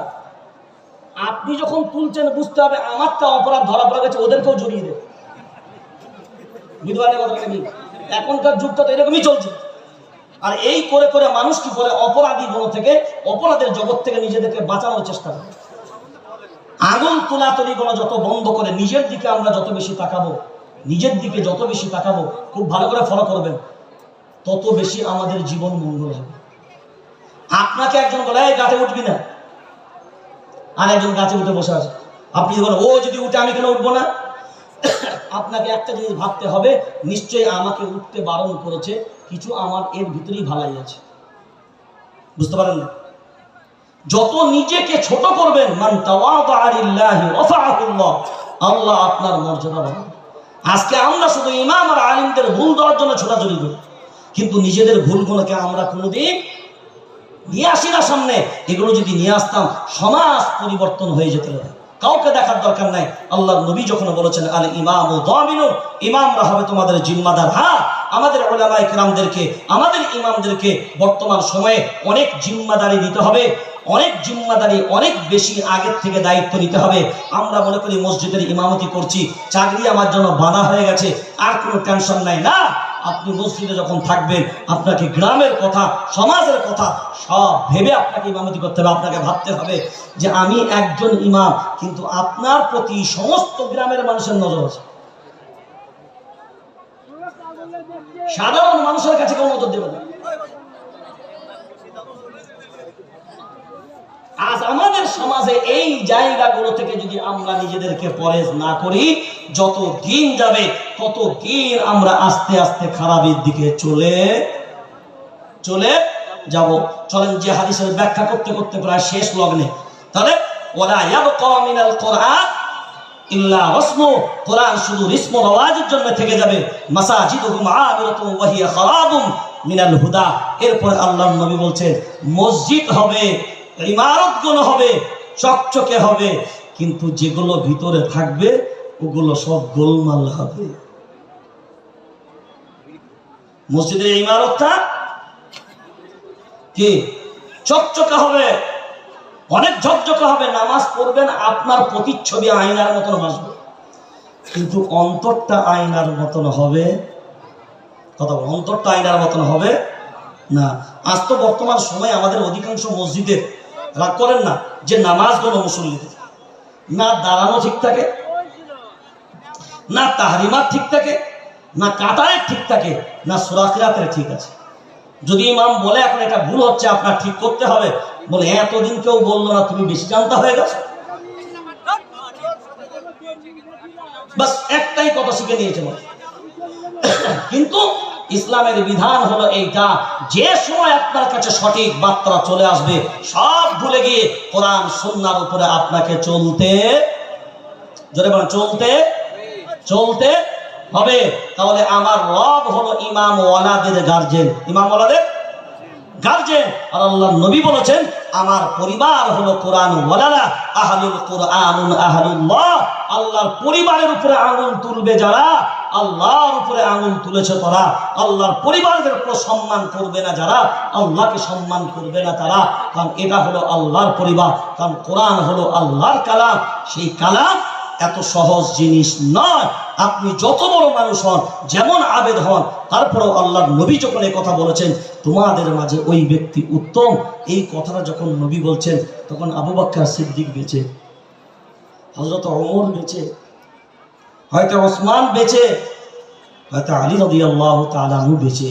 কোন মানুষগুলো? যেটা নবী বলছেন লাউ কানা বাদি নবিয়্যান লাকানা ওমর, নবী আর আসবে না, আনা খাতামান নবিয়্যিন লা নবিয়্যা বাদি, আমি শেষ নবী, কিন্তু আমার পরে যদি নবী হতো তাহলে ওমরই তার যোগ্যতা ছিল। সেই ওমর সামনে বসা, নবী বলছেন আপনারা থাকার পরেও আমি নবী বলছি আপনাদের মাঝে ওই ব্যক্তি উত্তম যে কোরআন শেখে এবং শেখায়। তাহলে কোরআনের ছাত্ররাও দামি আর কোরআনের উস্তাদরাও, জোরে বলেন, এই দামি জিনিসটাকে দামি হিসাবে গ্রহণ করি, আমার আপনার মতো করে মন চাইলো তেমন করে গ্রহণ না করি, এর ভিতরেই কামিয়াবি আছে। এরপর খুব ভালো করে ধ্যান দিয়ে শোনেন, একেবারে শেষ লগ্নে, এই যে ভারতবর্ষ, এটা কাদের দেশ? আমাদের সবার দেশ। সবাই বলে আমাদের সবার দেশ।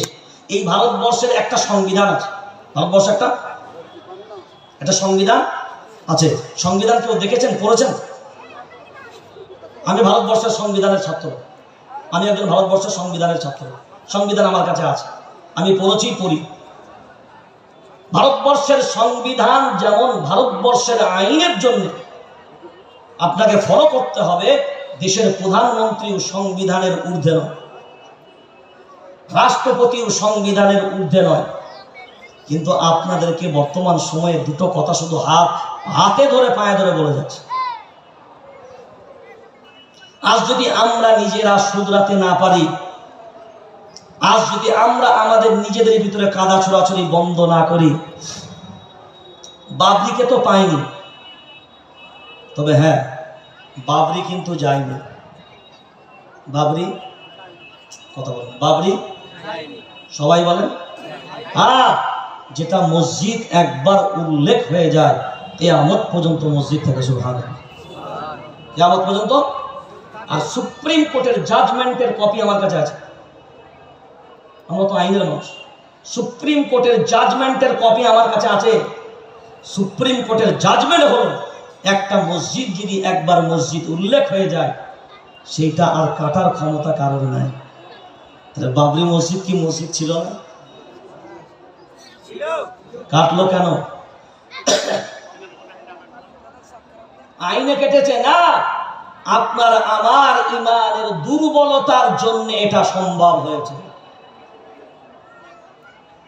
যে ভারতবর্ষের জমিন থেকে ইংরেজদেরকে আপনারা 7 সমুদ্র 13 নদী পার করালেন, যে ভারতবর্ষ 850 বছর আপনি শাসন করলেন, আপনি কোনদিন তালাশ করেছেন আমাদের হাত থেকে ক্ষমতা চলে গেল কেন? বাদশাহ ঔরঙ্গজেব রহমতুল্লাহ আলাইহি বাদশাহিত্ব করেছেন, কিন্তু টুপি সেলাই করে খেয়েছেন। কথা বলেন। আর আপনি সামান্য অভাব 2 কিস্তি 3 কিস্তি লোন সুদের টাকা ঘরে ঢুকিয়ে নিয়েছেন, আর তিনি টুপি বিক্রি করে খাচ্ছেন। আজ জাতির বিয়ে বাড়ির অনুষ্ঠানগুলোতে লক্ষ লক্ষ টাকা খরচ করে, কষ্ট হয়, কিন্তু মাদ্রাসা ওয়ালারা 100 টাকা চাইতে গেলে অনেক বড় কষ্ট হয়। এগুলো আমরা ভাবি না। আজ আমাদের সমাজকে একটা লক্ষ্য নিয়ে আগাতে হবে, 2-3টে বিষয়কে সামনে রেখে। যারা বিয়েতে পণ নেবে, সামাজিকভাবে ওই বিয়েকে বয়কট করতে হবে। মুসল্লিরা খানা খাবে না, ইমামও খানা খাবে না। সমাজ যদি এইভাবে করে, হ্যাঁ ওটাও শুরু করুন, গ্রামের মহল্লা থেকে সমাজ থেকে ঐক্যবদ্ধভাবে সামাজিকভাবে যদি বয়কট করেন, নিজেদেরটা যদি নিজেরা ঠিক করতে না পারি অন্যেরটা ঠিক করব কি করে? বুঝতে পারেন না? আমি যে অন্যকে বলবো যৌতুক হারাম, আমি তো নিজেই হারাম। বুঝতে পারেননি? এটা আমাদেরকে বুঝতে হবে। সেই জন্যে আপনারা আস্তে আস্তে ইমামদের কণ্ঠগুলোকে ছাড়েন। আমি কেন এই কথাটা বারবার বলছি? আমরা ইমামদের নিয়ে সংসার করি, তো ইমামদের নিয়ে ঘর করি, ওই জন্য জানা আছে। এটা সারা ভারতবর্ষ ঘুরে ঘুরে দেখেছি ইমামদের দুরবস্থা বর্তমান সময়ে। কণ্ঠাসা, চাইলেও হক কথা বলতে পারে। মেম্বারে উঠে যদি সুদের বিরুদ্ধে বলে, দেখা যাবে কমিটির প্রেসিডেন্টই হয়তো সুদ নিয়ে বসে আছে। জুম্মাই বলবে আসলে চাকরি ছুটি, কিচ্ছু করার না। সমাজ আমরা করে রেখেছি। প্রত্যেকটা মসজিদ কমিটিকে আমি বলবো, প্রত্যেকটা এলাকাবাসীকে বলবো, প্রত্যেকটা মসজিদের মিটিং যখন হবে ইমামকে সভাপতি করবেন মিটিংয়ে, আলিমকে বসিয়ে মসজিদের পরিচালনার সিদ্ধান্ত গ্রহণ করবেন, বরকত হবে আলোচনায়। আমরা মসজিদের মিটিং করি, ইমাম কেন থাকবে? এটা করবেন না, কারণ আপনার সব থেকে জ্ঞানী মানুষ তিনি, তাকে সভাপতিত্বের আসনে বসিয়ে ভালো সিদ্ধান্ত নেন, আলেম মানুষ যোগ্য পরামর্শ দেবে। দ্বিতীয় নম্বর, প্রত্যেকটা মসজিদ চেষ্টা করুন ইমামদের মাইনে মিনিমাম 10 থেকে 12,000 করার। নাম্বার 3, সামাজিকভাবে ইমামদেরকে স্বাধীনতা দিন, যে হুজুর কোরআন সুন্নাহর আলোতে যা হক আছে আপনি বলুন, কোনো সমস্যা নেই, আমরা আপনার পাশে আছি। একবার করে জলসা দিবেন, মানুষ আসবে, এই জলসায় হারাম হালাল বলে যাবে, কারোর গায়ে লাগবে, কারোর কষ্ট হবে। একটা মাথায় রাখবেন, কোরআনের কথা বললে কারোর না কারোর গায়ে লাগবে। প্রবাদ বাক্যে আছে না, পড়ল কথা সবার মাঝে, যার কথা তার গায়ে বাজে, আছে না? এটা বাস্তব। হক যখন আসবে, যারা সেই তার সাথে জড়িত তাদের কারণ না কারণ লাগবে। কিন্তু এইটাকে ভেবে যদি আজ ওলামায়ে কেরামরা গোপন করতে শুরু করে, তাহলে মানুষ হারামটাকে হারাম চিনবে কি করে? বুঝতে পারেন না? তাহলে একদম শেষ কথা, তাহলে রস হারাম হলো তখন গুণ পরিবর্তন হলো যখন। আমারও যখন গুণ পরিবর্তন হবে আমি হব, এটা ভেবে নেবেন। আল্লাহ আমাদের সকলকে উত্তম প্রতিদান দান করুন। কোরআন সুন্নাহর উপরে জমে এককভাবে আমল করার আল্লাহ তৌফিক দান করুন। সকলেই বলি আল্লাহুম্মা আমিন। আমার লেখা গুরুত্বপূর্ণ কয়েকটি কিতাব আছে, যদি কারোর প্রয়োজন মনে হয়, বিয়ে শাদী নাকি জাতির বরবাদি, গোপন ভেদ চিন্তামুক্ত সমাজ গড়ুন, কোরআন পড়ে গুনাহ থামুন, না আর নয়, আজান ইকামত, মসজিদে দোয়া, আকিকা, সব রকমের ভুল প্রথাগুলো, কুসংস্কার যেগুলো আছে আমাদের সমাজে, বিদআত, সেগুলোকে সামনে রেখে দলিল ভিত্তিক এই কিতাব লেখা। যদি প্রয়োজন হয় গাড়ির কাছ থেকে আপনারা সংগ্রহ করতে পারেন। আসসালামু আলাইকুম ওয়া রাহমাতুল্লাহি ওয়া বারাকাতুহু।